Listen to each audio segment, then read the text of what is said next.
ഇവരെല്ലാവരും കൂടി ഒരു കൂട്ടുകച്ചവടമാണ്. ഞങ്ങൾ നേരത്തെ ഉന്നയിച്ച കാര്യങ്ങൾ എല്ലാം ശരിയാണ് എന്ന് വരികയാണ്. ഈ കേന്ദ്ര ഏജൻസികൾ അന്വേഷിക്കുന്നതിനെ കുറിച്ച് അത് അവസാനം എന്ത് സംഭവിക്കും എന്നൊന്നും ഞങ്ങൾക്ക് യാതൊരു ഉറപ്പുമില്ല. കാരണം തെരഞ്ഞെടുപ്പിന്റെ പരിപാടിക്കലാണ് നമ്മൾ എത്തി നിൽക്കുന്നത്. ധാരണയിലേക്ക് CPM-ഉം BJP-യും പോവുകയാണ്. രാഷ്ട്രീയമായിട്ട് കമ്മ്യൂണിസ്റ്റ് പാർട്ടി ഓഫ് ഇന്ത്യ മാർക്സിസ്റ്റിനെയും ഇടതുപക്ഷ മുന്നണി ഗവൺമെന്റിനെയും പരിസ്ഥിതിക്കുന്നതിന് വേണ്ടിയുള്ള ബോധപൂർവമായ രാഷ്ട്രീയമായ നീക്കമാണ്. ആ നീക്കമാണ് എന്ന് ഞാൻ മുമ്പ് തന്നെ പറഞ്ഞിട്ടുണ്ട്. ഞങ്ങൾ പൊതുവെ ആ കാര്യം വിശദീകരിക്കുകയും ചെയ്തിട്ടുണ്ട്.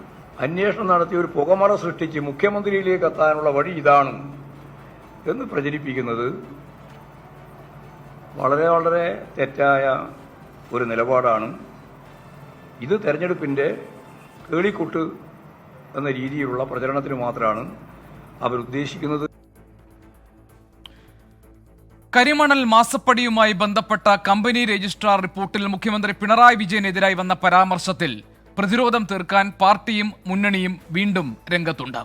മുഖ്യമന്ത്രിയുടെ മകൾക്കെതിരായ കരുതിക്കൂട്ടിയുള്ള നീക്കം എന്ന വാദം പാർട്ടി നിരത്തിയതിന് പിന്നാലെയാണ് തെറ്റായ സാക്ഷ്യപത്രങ്ങൾ സമർപ്പിച്ചതിന് വീണയെ പ്രോസിക്യൂട്ട് ചെയ്യാം എന്ന ബംഗളൂരു ROCയുടെ റിപ്പോർട്ട് പുറത്തുവന്നത്.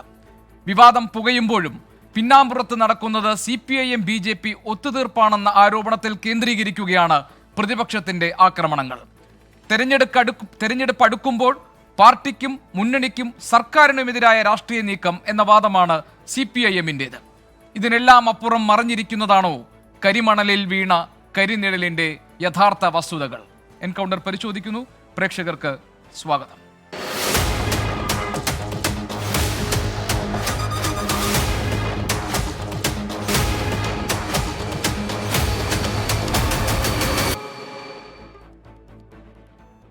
CPIM-ന്റെ ശ്രീ ജെയ്സി തോമസ്, കോൺഗ്രസിന്റെ ശ്രീ അനിൽ അക്കര, BJP-യുടെ ശ്രീ യുവരാജ് ഗോകുൽ, കേരള ജനപക്ഷത്തിന്റെ ശ്രീ ഷോൺ ജോർജ് പരാതിക്കാരൻ കൂടിയാണ് ഇന്ന് ഈ ചർച്ചയിൽ പങ്കെടുക്കാനുണ്ട്.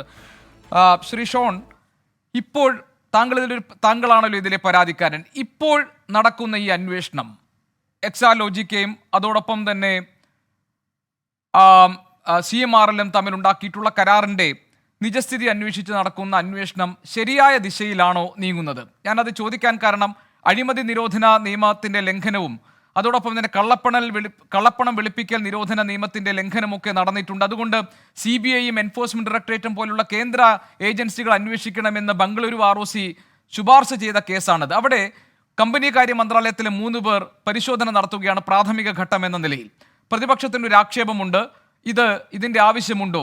CBI-ക്കോ ED-ക്കോ ഡയറക്റ്റായിട്ട് അന്വേഷിക്കാവുന്നതല്ലേ ഉള്ളൂ. അപ്പോൾ ഇതിന് പിന്നിൽ ചില കാര്യങ്ങൾ സംശയിക്കണം എന്ന് താങ്കളുടെ അഭിപ്രായം എന്താണ്? ശരിയായ ദിശയിലാണോ ഈ അന്വേഷണം ഇപ്പോൾ മുന്നോട്ട് പോകുന്നത്? അന്വേഷണം ഇപ്പോൾ കേന്ദ്ര കോർപ്പറേറ്റ് അഫയേഴ്സ് മന്ത്രാലയം ഉത്തരവിട്ടിട്ടുള്ള ഈ അന്വേഷണം കമ്പനീസ് ആക്ട് സെക്ഷൻ 210 അനുസരിച്ചുള്ള അന്വേഷണമാണ്. ഈ അന്വേഷണം ഓർഡർ ഇട്ടതല്ലാതെ അന്വേഷണം ആരംഭിച്ചതായ ഔദ്യോഗികമായ ഒരു വിവരം നമുക്ക് ലഭിച്ചിട്ടില്ല. ഈ അന്വേഷണം ഓർഡർ ബഹുമാനപ്പെട്ട ഹൈക്കോടതിയിൽ കഴിഞ്ഞ ദിവസം കോർപ്പറേറ്റ് അഫയേഴ്സ് മന്ത്രാലയത്തെ പ്രതികരിച്ച അഭിഭാഷകൻ ബഹുമാനപ്പെട്ട കോടതിയെ രേഖാമൂലം അറിയിച്ചു. അത് സംബന്ധിച്ച് എൻ്റെ ആക്ഷേപം കേൾക്കുവാനായി ഈ മാസം 24-ാം തീയതി അടുത്ത ബുധനാഴ്ച ഹൈക്കോടതിയിൽ വീണ്ടും കേസ് വരികയാണ്. അപ്പം അതുകൊണ്ട് തന്നെ ആ കാര്യത്തിൽ കോടതിയുടെ തീരുമാനം കൂടെ ആയതിനു ശേഷമേ എൻക്വയറി സ്റ്റാർട്ട് ചെയ്യുള്ളൂ എന്നാണ് എനിക്ക് തോന്നുന്നത്. ഇനിയിപ്പോൾ പ്രൈമറി എൻക്വയറി വല്ലതും സ്റ്റാർട്ട് ചെയ്തിട്ടുണ്ടോ എന്ന് നമുക്കറിയിട്ടില്ല. നമുക്ക് അത്തരത്തിലുള്ളൊരു ഇൻഫർമേഷൻ കിട്ടിയിട്ടില്ല. പക്ഷേ ഈ കേസിൻ്റെ നിജസ്ഥിതി ഇപ്പോൾ താങ്കൾ തന്നെ സൂചിപ്പിച്ചു. 5ഓളം ആക്റ്റുകൾ പ്രകാരമുള്ള കുറ്റകൃത്യങ്ങൾ ഇവിടെയുണ്ട്. അതിൽ ഇപ്പോൾ പ്രഖ്യാപിച്ചിട്ടുള്ള എൻക്വയറി സെക്ഷൻ 210 അനുസരിച്ച് നടക്കുന്ന എൻക്വയറി കമ്പനീസ് ആക്ട് പ്രകാരം മാത്രമുള്ള എൻക്വയറിയാണ്. നമുക്കിവിടെ provision of corruption act, mines and minerals act, അല്ലെങ്കിൽ സെക്യൂരിറ്റീസ് ആക്ട്, ഇപ്പോൾ സെബി അന്വേഷിക്കേണ്ട കേസുകൾ, ഈ 135 കോടി രൂപ ഈ CMRL എന്ന് പറയുന്നത് ഒരു പബ്ലിക് ലിമിറ്റഡ് കമ്പനി ആയതുകൊണ്ട് തന്നെ അതിൻ്റെ ഷെയർ ഹോൾഡേഴ്സിനെയാണ് ഈ പൈസ കബളിപ്പിച്ചിട്ടുള്ളത്. അപ്പോൾ അത് സെബി അന്വേഷിക്കേണ്ട, security exchange board of India അന്വേഷിക്കേണ്ട കുറ്റമാണ്. അതുപോലെ ഇപ്പോൾ വിവിധ രാഷ്ട്രീയ കക്ഷിയുടെ നേതാക്കൾ പണം കൈപ്പറ്റിയിട്ടുണ്ട്. ചിലർ പറഞ്ഞവർ ഞങ്ങളുടെ പാർട്ടിക്ക് വേണ്ടിയാണ് പണം കൈപ്പറ്റിയെന്ന് പറഞ്ഞു. അങ്ങനെ ഉണ്ടെങ്കിൽ തന്നെ IT ആക്ട് സെക്ഷൻ 80 GGB അനുസരിച്ചുള്ള എക്സെപ്ഷൻ അതിനുള്ളതാണ്. അപ്പോൾ സ്വാഭാവികമായിട്ട് ഇവരാരും ഇതിനു വേണ്ടി പണം ടാക്സ് അടച്ചതായിട്ട് കാണുന്നില്ല. അങ്ങനെ ഉണ്ടെങ്കിൽ അതെല്ലാം ഇതിൻ്റെ അന്വേഷണ പരിധിയിൽ വരേണ്ടതാണ്. അതുകൊണ്ട് തന്നെയാണ് പറയുന്നത്, ഇപ്പം താങ്കൾ സൂചിപ്പിച്ച പോലെ തന്നെ CBI-യോ ED-യോ അല്ല, ഇവരെ എല്ലാം ഞാൻ ചോദിച്ചതിന്റെ ഒരു അർത്ഥം ശ്രീ ഷോണിന് മനസ്സിലായി കാണുമല്ലോ. ഇതിനകത്ത് മറ്റെന്തെങ്കിലും രാഷ്ട്രീയ താല്പര്യം ഇടനിലയായി പ്രവർത്തിക്കുന്നുണ്ടോ എന്നതാണ് ഞാൻ ഉദ്ദേശിച്ചത്. അങ്ങനെ ചോദിക്കാൻ കാരണം ഇപ്പോൾ അത്ര ഗൗരവമുള്ള കുറ്റമാണ് ആരോപിക്കപ്പെട്ടിരിക്കുന്നത്. എൻഫോഴ്സ്മെന്റ് ഡയറക്ടറേറ്റിനോ CBI-ക്കോ ഒക്കെ അന്വേഷണത്തിലേക്ക് കടക്കാവുന്നതേ ഒരു സർക്കാർ തീരുമാനമുണ്ടായാൽ മതി. അതിന് പകരം ഇപ്പോൾ കമ്പനികാര്യ മന്ത്രാലയത്തിൽ 3 പേരെ വെച്ച് വീണ്ടും ഒരു അന്വേഷണം, അതിനുശേഷം കേന്ദ്ര ഏജൻസികൾക്ക് നൽകുക, ഇതൊക്കെ ഒരു ബോധപൂർവം ഒരു കാലതാമസം വരുത്താൻ വേണ്ടിയുള്ള ശ്രമമായി വ്യാഖ്യാനിക്കുമോ താങ്കളെ പോലൊരാൾ? അതല്ല, ഇത് അതിന്റെ സ്വാഭാവിക നടപടിക്രമങ്ങളാണ്, ഈ ദിശയിൽ തന്നെ നീങ്ങട്ടെ അന്വേഷണം എന്ന നിലപാട് സ്വീകരിക്കുമോ? അതാണ് എനിക്ക് അറിയേണ്ടത്. ഇതിനകത്ത് ഇതിൻ്റെ പുറകിലെ രാഷ്ട്രീയം ഞാൻ എവിടെ പറഞ്ഞാലും ശരിയാകില്ല. പക്ഷെ ഞാൻ ഒരു കാര്യം വ്യക്തമായിട്ട് പറയാം. ഞാൻ ഡിസംബർ മാസം 13-ാം തീയതി കേരള ഹൈക്കോടതിയിൽ ഞാൻ റിട്ട് സമർപ്പിച്ചതിന് ശേഷം, അതിനു മുമ്പ് അല്ലെങ്കിൽ ഞാൻ 9-ാം മാസം ഈ പരാതി നൽകിയതിന് ശേഷം മാത്രമാണ് ഈ ഇൻട്രീം സെറ്റിൽമെൻറ്റ് ബോർഡിൻ്റെ 6-ാം മാസം ഉണ്ടായ ഈ ഉത്തരവ് പ്രകാരം ഏതെങ്കിലും തരത്തിലുള്ളൊരു പരാതി ഈ കോർപ്പറേറ്റ് അഫയേഴ്സ് മന്ത്രാലയത്തിന് ലഭിക്കുന്നത്. എൻ്റെ പെറ്റീഷനാണ് ഈ വിഷയം സംബന്ധിച്ച്. നിരവധി ആളുകൾ ഈ വിഷയത്തിൽ ഇടപെട്ടിട്ടുണ്ട്, നമ്മൾ ചർച്ച നടത്തിയിട്ടുണ്ടെങ്കിലും ഒരു വെള്ള പേപ്പറിൽ പോലും ഒരു പെറ്റീഷൻ കോർപ്പറേറ്റ് അഫയേഴ്സ് മന്ത്രാലയത്തിന് ആരും നൽകിയിരുന്നില്ല. കാരണം ഈ വിഷയം അന്വേഷിക്കേണ്ടത് കോർപ്പറേറ്റ് അഫയേഴ്സ് മന്ത്രാലയത്തിന് കീഴിലുള്ള സീരിയസ് ഫ്രോഡ് ഇൻവെസ്റ്റിഗേഷൻ ഓഫീസാണ്. അതിന് ഇവിടെ ഞാൻ ഈ കമ്പനി ലോ മുഴുവൻ എടുത്ത് വിവരിക്കുന്നത് ശരിയല്ല, എല്ലാവർക്കും മനസ്സിലാകുന്ന രീതിയിൽ പറയണമല്ലോ. ഈ സെക്ഷൻ 212 അനുസരിച്ച്, കമ്പനീസ് ആക്ട് സെക്ഷൻ 212 അനുസരിച്ച് SFIക്ക് മാത്രമേ ഈ കേസ് അന്വേഷിക്കാൻ കഴിയൂ. അത് ഇന്നലെ ROCയുടെ റിപ്പോർട്ട് അനുസരിച്ച് വീണ വിജയൻ്റെ എക്സാലോജി കമ്പനി സെക്ഷൻ 447, 448, 449 അനുസരിച്ചുള്ള കുറ്റകൃത്യങ്ങൾ ചെയ്തിട്ടുണ്ട് എന്ന് കൃത്യമായ ROC റിപ്പോർട്ടിലുണ്ട്. ആ റിപ്പോർട്ടിൻ്റെ അടിസ്ഥാനത്തിൽ 210 അല്ലായിരുന്നു ഓർഡർ ചെയ്യേണ്ടത്. പക്ഷേ അവർ ആ റിപ്പോർട്ടിൻ്റെ കൂടെ തന്നെ CBI-യും അതുപോലെ ED-യും ഒക്കെ അന്വേഷിക്കണമെന്ന് പരാമർശമുണ്ട്. പക്ഷേ അന്വേഷിക്കേണ്ടിയിരുന്നതും ഓർഡർ ചെയ്തേണ്ടിയിരുന്നതും 212 അനുസരിച്ചുള്ള SFI അന്വേഷണമാണ്. അത് ഒന്നെങ്കിൽ അത് ആ ഓർഡറിലേക്ക് സർക്കാർ സ്വമേധയാ എത്തും എന്ന് ഞാൻ വിശ്വസിക്കുന്നു. അതില്ലെങ്കിൽ കോടതി, ഒരു സംശയം ഞാൻ ഉറച്ച വിശ്വാസമുണ്ട്, കോടതി SFI അന്വേഷണത്തിലേക്ക് ഓർഡർ ചെയ്യാൻ പറ്റുന്ന സാഹചര്യങ്ങളെല്ലാം ഇപ്പം ഉണ്ട്. ശരി, ശ്രീ ജെയ്ക് സി തോമസ്, ഇതുവരെ ഉണ്ടായിരുന്ന ആരോപണത്തിന്റെ വ്യാപ്തിയോ ആഴമോ അല്ല നിലവിൽ ഇപ്പോൾ ഈ സംഭവത്തിനുള്ളത്.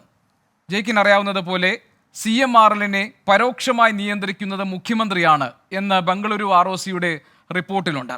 മുഖ്യമന്ത്രിയുടെ മകളുടെ കമ്പനി എക്സാലോജിക്കുമായി കരിമണൽ കമ്പനി ഉണ്ടാക്കിയിട്ടുള്ള കരാർ റിലേറ്റഡ് പാർട്ടീസ്, തൽപര കക്ഷികൾ തമ്മിലുണ്ടാക്കിയ കരാറായി കണക്കാക്കണം എന്നാണ് അതിൽ പറയുന്നത്. മാത്രമല്ല, വീണ വിജയനെ പ്രോസിക്യൂട്ട് ചെയ്യാൻ പാകത്തിലുള്ള പിഴവുകൾ ഇതിനകത്ത് സംഭവിച്ചിട്ടുണ്ട് എന്ന് ബംഗളൂരു ROC പറയുകയാണ്. CPM ഇതുവരെ പ്രതിരോധത്തിനായി നിരത്തിയ വാദങ്ങൾ എന്തൊക്കെയായിരുന്നു? ഒന്നാമത്തെ കാര്യം, ഇത് നിയമാനുസൃതം ഉണ്ടായിട്ടുള്ള ഒരു കരാറാണ്, ഒരു കരാറിന്റെ അടിസ്ഥാനത്തിൽ നടന്നിട്ടുള്ള ഇടപാടുകളാണെന്നുള്ളതായിരുന്നു. രണ്ടാമത്, ഇന്ററിം സെറ്റിൽമെന്റ് ബോർഡ് വീണ വിജയനെ കേട്ടിരുന്നില്ല, വീണയെ കേൾക്കാതെ എടുത്ത തീരുമാനങ്ങളാണ്, കണ്ടെത്തലുകളാണെന്നതായിരുന്നു. മൂന്നാമത്, GST അടച്ചിട്ടുണ്ട്, നികുതി അടച്ചിട്ടുണ്ടെന്നുള്ളതായിരുന്നു. ഇത് മൂന്നും സംഭവിച്ചിട്ടില്ല എന്ന് തെളിയുകയാണല്ലോ ബംഗളൂരു ROCയുടെ റിപ്പോർട്ടിലൂടെ. അപ്പോൾ പ്രതിരോധത്തിന് നിങ്ങൾക്ക് പുതിയ വാദം കണ്ടുപിടിക്കേണ്ട അവസ്ഥയാണോ ഇപ്പോഴുള്ളത് ജെയ്ക്ക്?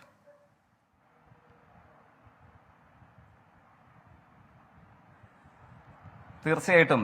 യഥാർത്ഥത്തിൽ ഇപ്പോൾ സൂചിപ്പിച്ചതുപോലെ എനിക്ക് തൊട്ടു മുമ്പായി സംസാരിച്ച നമ്മുടെ സഹപാനലിസ്റ്റ്, അതായത് ഈ കേസിലെ ഇപ്പോൾ നിലനിൽക്കുന്ന പ്രകാരം ഏറ്റവും സുപ്രധാനമായ പരാതി ഉന്നയിച്ച ആദരണീയനായ നമ്മുടെ സഹപാനലിസ്റ്റ്, അദ്ദേഹം തന്നെ അതിനെ സംബന്ധിച്ച് ഭാഗികമായ ഒരു മറുപടി വ്യക്തമാക്കി കഴിഞ്ഞു. അതായത് ഇപ്പോൾ നമ്മുടെ മുമ്പിൽ പുറത്തു വന്നിട്ടുള്ള രജിസ്ട്രാർ ഓഫ് കമ്പനീസ് അഥവാ ROC കർണാടക അല്ലെങ്കിൽ ROC ബാംഗ്ലൂരിന്റെ റിപ്പോർട്ടാണ് കഴിഞ്ഞ ദിവസം 2 ദിവസക്കാലമായി നമ്മളുടെ ചർച്ചയ്ക്ക് ആധാരമായി വന്നത്.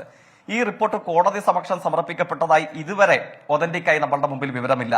ആദരണീയനായി നമ്മളുടെ പരാതിക്കാരൻ തൊട്ടു മുമ്പ് അദ്ദേഹത്തിന്റെ അവസരത്തിൽ ചൂണ്ടിക്കാണിച്ചതുപോലെ അദ്ദേഹത്തിന് ഇതിനെ സംബന്ധിച്ച് ഔദ്യോഗികമായി രേഖാമൂലം വസ്തുതകൾക്ക് നിരക്കുന്ന എന്തെങ്കിലും ഒരു അറിയിപ്പോ ഒരു കമ്മ്യൂണിക്കേഷനോ ഇതുവരെ ലഭിച്ചതായിട്ടില്ല.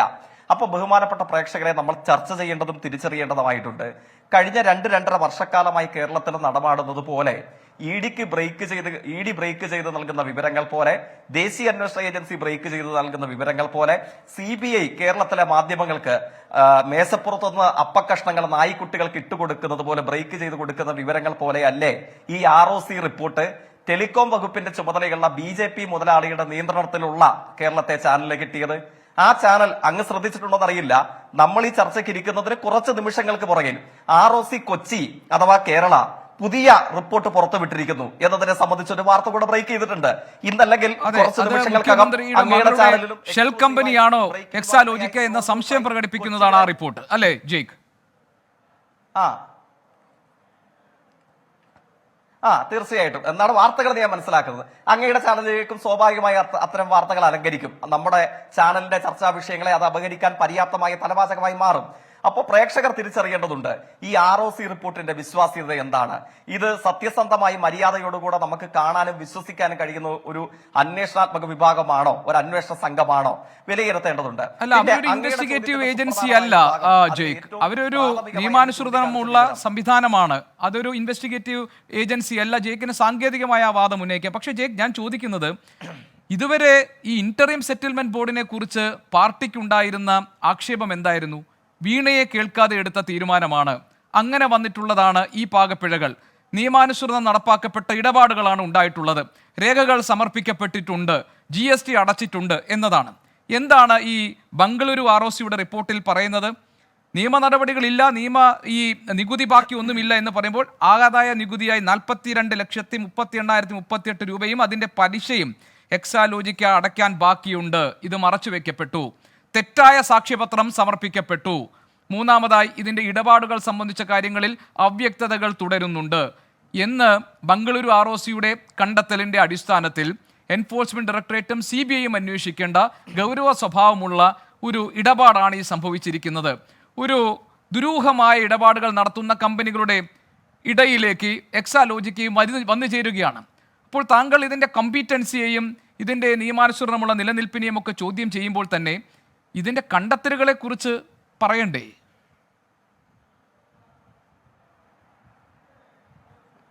തീർച്ചയായിട്ടും ഞാൻ അതിലേക്ക് തന്നെയാണ് വന്നത്. അങ്ങയുടെ പ്രാഥമിക വാദത്തെ മുഖവിലേക്ക് എടുത്തുകൊണ്ട് മറുപടി പറയാൻ വേണ്ടിയിട്ട് തന്നെയാണ് ഞാൻ തുടങ്ങിയത്. അന്നേരം അദ്ദേഹം അങ്ങ് വീണ്ടും ഇടപെടുകയായിരുന്നു. ഇരിക്കട്ടെ. അപ്പോൾ ഇതാണ് ROC കർണാടകയാവട്ടെ, ROC കൊച്ചി ആവട്ടെ, കോടതികൾക്കും ബഹുമാന്യനായ പരാതിക്കാരൻ ഉന്നയിച്ച ന്യായമായ ആവലാതികൾക്കും മറുപടി പറയുന്നതിന് മുമ്പ് BJP മുതലാളിയുടെ ദാസ്യവൃത്തി ചെയ്യുന്ന ചാനലുകൾക്ക് എത്തിച്ചു കൊടുക്കുന്ന ഏർപ്പാടാണ് ഇവർ ചെയ്തുകൊണ്ടിരിക്കുന്നത്. അത് പ്രേക്ഷകർ മനസ്സിലാക്കട്ടെ. രണ്ടാമത്, അങ്ങയുടെ ചോദ്യത്തിന്റെ സുപ്രധാനമായ ഒരു ഘട്ടം, അതിന്റെ ആദ്യ ഭാഗം അങ്ങ് ചൂണ്ടിക്കാണിച്ചത് മുഖ്യമന്ത്രിക്ക് പരോക്ഷ നിയന്ത്രണമുള്ള ഒരു കമ്പനിയാണോ CMRL എന്നതിലേക്ക് വിരൽ ചൂണ്ടുന്ന പരാമർശങ്ങൾ, പ്രയോഗങ്ങൾ കർണാടക ROC ഉന്നയിച്ചിരിക്കുന്നു എന്നുള്ളതാണ്. നമുക്ക് ആ പ്രയോഗത്തെ സംബന്ധിച്ച് തന്നെ വിശകലനം ചെയ്യാം. ബഹുമാന്യരായ പ്രേക്ഷകർ മനസ്സിലാക്കേണ്ടത്, ROC കർണാടകയുടെ റിപ്പോർട്ടിൽ അവർ അർത്ഥപൂർണമായി പരാമർശിക്കുന്നത് ഇപ്രകാരമാണ്: whether CM does have an indirect, അങ്ങനെയാണ്, അപ്പൊ നേരിട്ടല്ല, പരോക്ഷ നിയന്ത്രണം CMRന് മേലുണ്ടോ എന്നുള്ളത് സംശയിക്കുന്നു എന്നുള്ളതാണ്. എന്തുകൊണ്ടാണ് CMRന് മേൽ കേരളത്തിന്റെ മുഖ്യമന്ത്രിക്ക് പരോക്ഷ നിയന്ത്രണം ഉണ്ടോ എന്ന് സംശയിക്കാൻ കാരണം? അത് നമ്മുടെ നാട്ടിലെ മുഖ്യധാരാ മാധ്യമങ്ങൾ എവിടെയും ചർച്ചാ വിഷയമായിട്ടില്ല. കാരണം എന്താണ്? കേരളത്തിലെ വ്യവസായ വകുപ്പിനോട് ചേർന്ന് പ്രവർത്തിക്കുന്ന KSIDCക്ക് 14% മറ്റോ ഓഹരികൾ നമ്മുടെ CMRL കമ്പനിയിലുണ്ട്. ഈ ഓഹരികൾ കേരള വ്യവസായ വകുപ്പുമായി ചേർന്ന് പ്രവർത്തിക്കുന്ന KSIDCക്ക് ഉണ്ട് എന്നുള്ളത് കൊണ്ട് തന്നെ ഇത് സംശയാസ്പദമാണ്. KSIDC മുഖാന്തരം, വ്യവസായ വകുപ്പ് മുഖാന്തരം കേരളത്തിലെ ഭരണത്തലവനായ മുഖ്യമന്ത്രി CMRL എന്ന് പറയുന്ന കമ്പനിയെ നിയന്ത്രിക്കുന്നുണ്ടോ? ഇതാണ് ചോദ്യം. നമ്മൾ മനസ്സിലാക്കേണ്ടത് എന്താണ്? ഇന്ന് ആദരണീയനായ കേരളത്തിന്റെ വ്യവസായ വകുപ്പ് മന്ത്രി അതിന് മറുപടി പറഞ്ഞില്ലേ? എപ്പോഴാണ് KSIDCക്ക് CMRL ഓഹരി പങ്കാളിത്തം ഉണ്ടായത്? അത് 2016 ശേഷമാണോ? 2021 ശേഷമാണോ?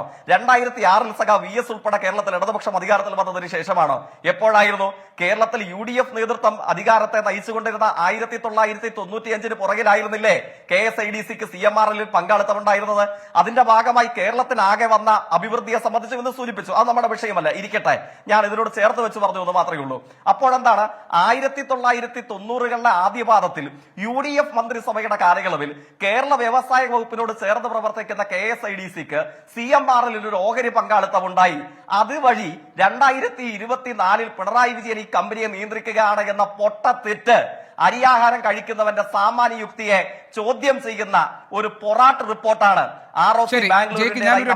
താങ്കൾ ഈ പ്രേക്ഷകരെ അഭിസംബോധന ചെയ്ത് സംസാരിച്ച സാഹചര്യം കൊണ്ട് ഞാൻ അതിന്റെ ഒരു വ്യക്തതയ്ക്ക് വേണ്ടി ചോദിക്കുകയാണ്. അപ്പൊ താങ്കൾ പറയുന്നത് ഇതൊരു CMRLനകത്തുള്ള CMRLന്റെ ഡയറക്ടർ ബോർഡിൽ സ്വാഭാവികമായും KSIDCയുടെ പ്രതിനിധി ഉണ്ടല്ലോ, അല്ലേ? അതിൽ തർക്കമില്ലല്ലോ. അപ്പോൾ സർക്കാർ ഓഹരിയുള്ള കമ്പനിയാണ് CMRL എന്ന് നമുക്ക് പറയാമല്ലോ. അപ്പോൾ മറ്റൊരു കമ്പനിയുമായി, അതായത് താങ്കൾ പറഞ്ഞു മുഖ്യമന്ത്രിക്ക് ഇങ്ങനെ പരോക്ഷ നിയന്ത്രണമുണ്ടോ എന്നാണ് ആ റിപ്പോർട്ടിൽ പറയുന്നതെന്ന്. ഇതിനകത്ത് പറയുന്ന തൽപര കക്ഷികൾ ചേർന്നുണ്ടാക്കിയ കരാർ എന്നാണ്. Related parties. എങ്ങനെയാണ് ആ റിലേറ്റഡ് പാർട്ടീസ് ആകുന്നത്? മുഖ്യമന്ത്രി പരോക്ഷമായി നിയന്ത്രിക്കുന്ന KSIDC വഴി നിയന്ത്രിക്കുന്ന CMRL, അവിടെ മുഖ്യമന്ത്രിയുടെ മകളുടെ കമ്പനി ഒരു കരാറിൽ ഏർപ്പെടുന്നു. എങ്ങനെ? ഡയറക്ടർ ബോർഡിനെ അറിയിക്കാതെ. അതായത് CMRL മറ്റൊരു കമ്പനിയുമായി ഒരു ഇടപാടുണ്ടാക്കുമ്പോൾ അത് ബോർഡ് ഓഫ് ഡയറക്ടേഴ്സിനെ അറിയിച്ചിരിക്കണം. പക്ഷേ എക്സാലോജിക്കുമായി നടത്തിയ ഇടപാട് സംബന്ധിച്ച കാര്യങ്ങൾ CMRL ബോർഡിനെ അറിയിച്ചിട്ടില്ല. ഇത് കമ്പനി വകുപ്പിന്റെ 188 ലംഘനമാണ്. അതെങ്ങനെ സംഭവിച്ചു? CMRL KSIDCയുടെ പ്രതിനിധി ഉണ്ടെങ്കിൽ അതുവഴി സ്വാധീനം ഉണ്ടാക്കാൻ കഴിയും എന്ന വിമർശനം അവിടെ നിലനിൽക്കുന്നുണ്ട്. തെറ്റിദ്ധാരണയല്ലല്ലോ അത്?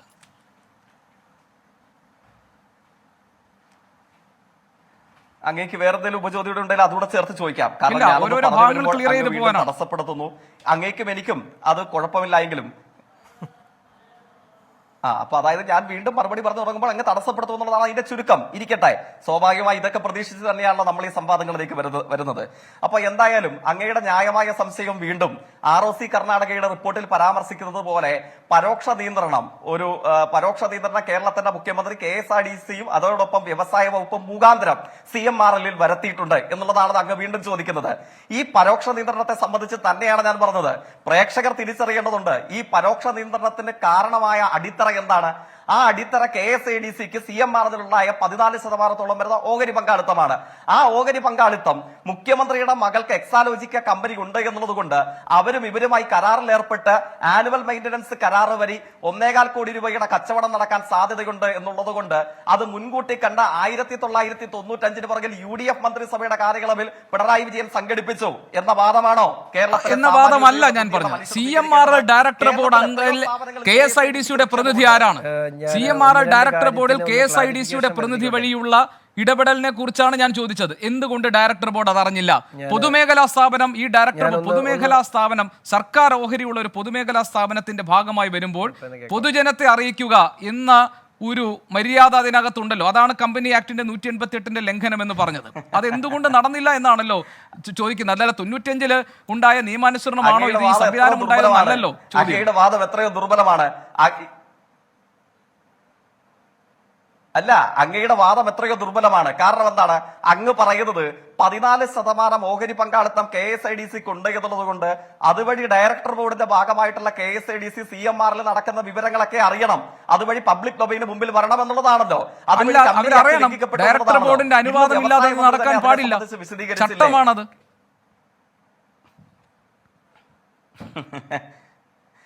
അതിനെ സംബന്ധിച്ച് തന്നെയാണെന്ന് ഞാൻ പറയുന്നത്. ഇപ്പൊ നമ്മുടെ നാട്ടിൽ ഇന്ത്യയിൽ തന്നെ BJP അധികാരത്തിൽ വന്നതിന് ശേഷം ഏറ്റവും കൂടുതൽ കണ്ണഞ്ചപ്പിക്കുന്ന വളർച്ചയുണ്ടായിട്ടുള്ള ഒരു ഇന്ത്യൻ കോർപ്പറേറ്റ് ആണല്ലോ അദാനി.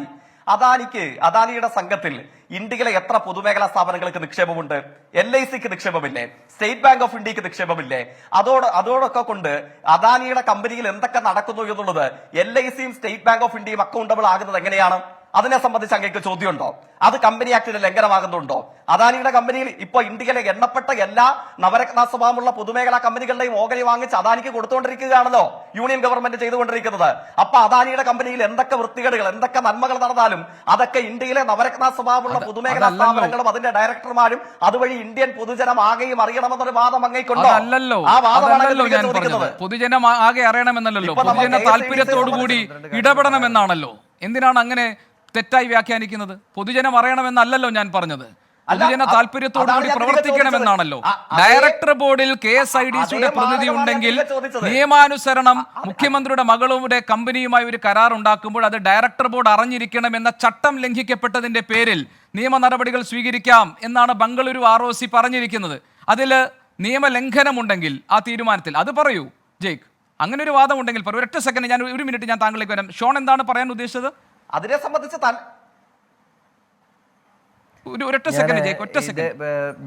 ബഹുമാനപ്പെട്ട ജയ്ക്ക്, എൻ്റെ സഹ പാനലിസ്റ്റ് ജയ്ക്ക് ഒരു പരാതിക്കാരൻ എന്ന നിലയിൽ എന്നോട് കാണിച്ച കാര്യത്തിൽ പ്രത്യേകം നന്ദി. കാരണം ഇപ്പോൾ ഇതെല്ലാം കയറി നിഷേധിക്കേണ്ട. കാരണം ഇത് അടുത്ത ചൊവ്വാഴ്ച ബുധനാഴ്ചയുമായിട്ട് ഞാൻ കോപ്പി ആപ്ലിക്കേഷൻ കൊടുക്കുമ്പോൾ എൻ്റെ കൈകളിലേക്ക് ഈ ROCയുടെ റിപ്പോർട്ടുകളെല്ലാം ഒഫീഷ്യലായി തന്നെ വരും.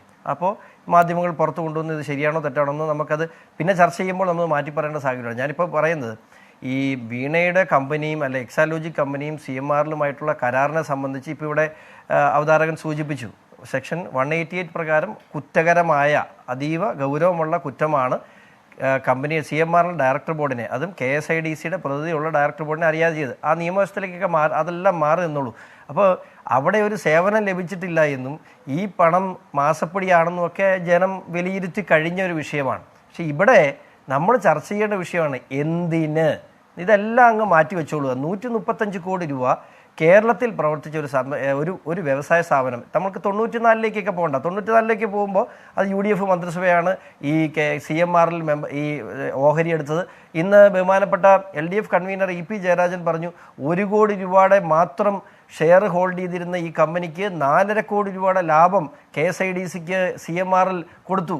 1 കോടി രൂപ 94-ലുള്ള 1 കോടി രൂപയുടെ വിലയാണോ ഇന്ന് 2019 അല്ല 2019 4.5 കോടി രൂപ എന്ന് പറഞ്ഞാൽ അന്നത്തെ 1 കോടി രൂപ എന്ന് പറഞ്ഞാൽ 100 കോടി രൂപ ഇല്ല.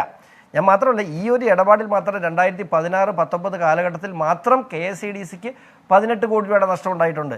ഇവിടെ നമ്മളെല്ലാം പൊതുപ്രവർത്തകരാണ്. ഇവിടെ നമ്മൾ മനസ്സിലാക്കേണ്ട ഒരു വിഷയം ഈ 135 കോടി രൂപ എവിടെ പോയി എന്നൊരു അന്വേഷണം വേണ്ടേ? എന്റെ ഡിമാൻഡ് അതേ ഉള്ളൂ, എവിടെ പോയി എന്നൊരു അന്വേഷണം. ഇന്ന് ഞാനൊന്ന് പോകട്ടെ, ഒരു മിനിറ്റ്. ശരി, അനിൽ അക്കര, ഇന്നിപ്പോൾ CPM സംസ്ഥാന സെക്രട്ടറി MV ഗോവിന്ദൻ മാധ്യമങ്ങളോട് സംസാരിച്ചപ്പോൾ അദ്ദേഹം പറഞ്ഞത് കോൺഗ്രസിലെ നേതാക്കളും ഈ CMRL കർത്തയിൽ നിന്ന് പണം കൈപ്പറ്റിയിട്ടുണ്ട്, അവർ രസീത് വാങ്ങിയിട്ടുണ്ട് എന്നാണ് പറയുന്നത്, അവർക്ക് നികുതി ഇളവ് നൽകിയിട്ടുണ്ട്.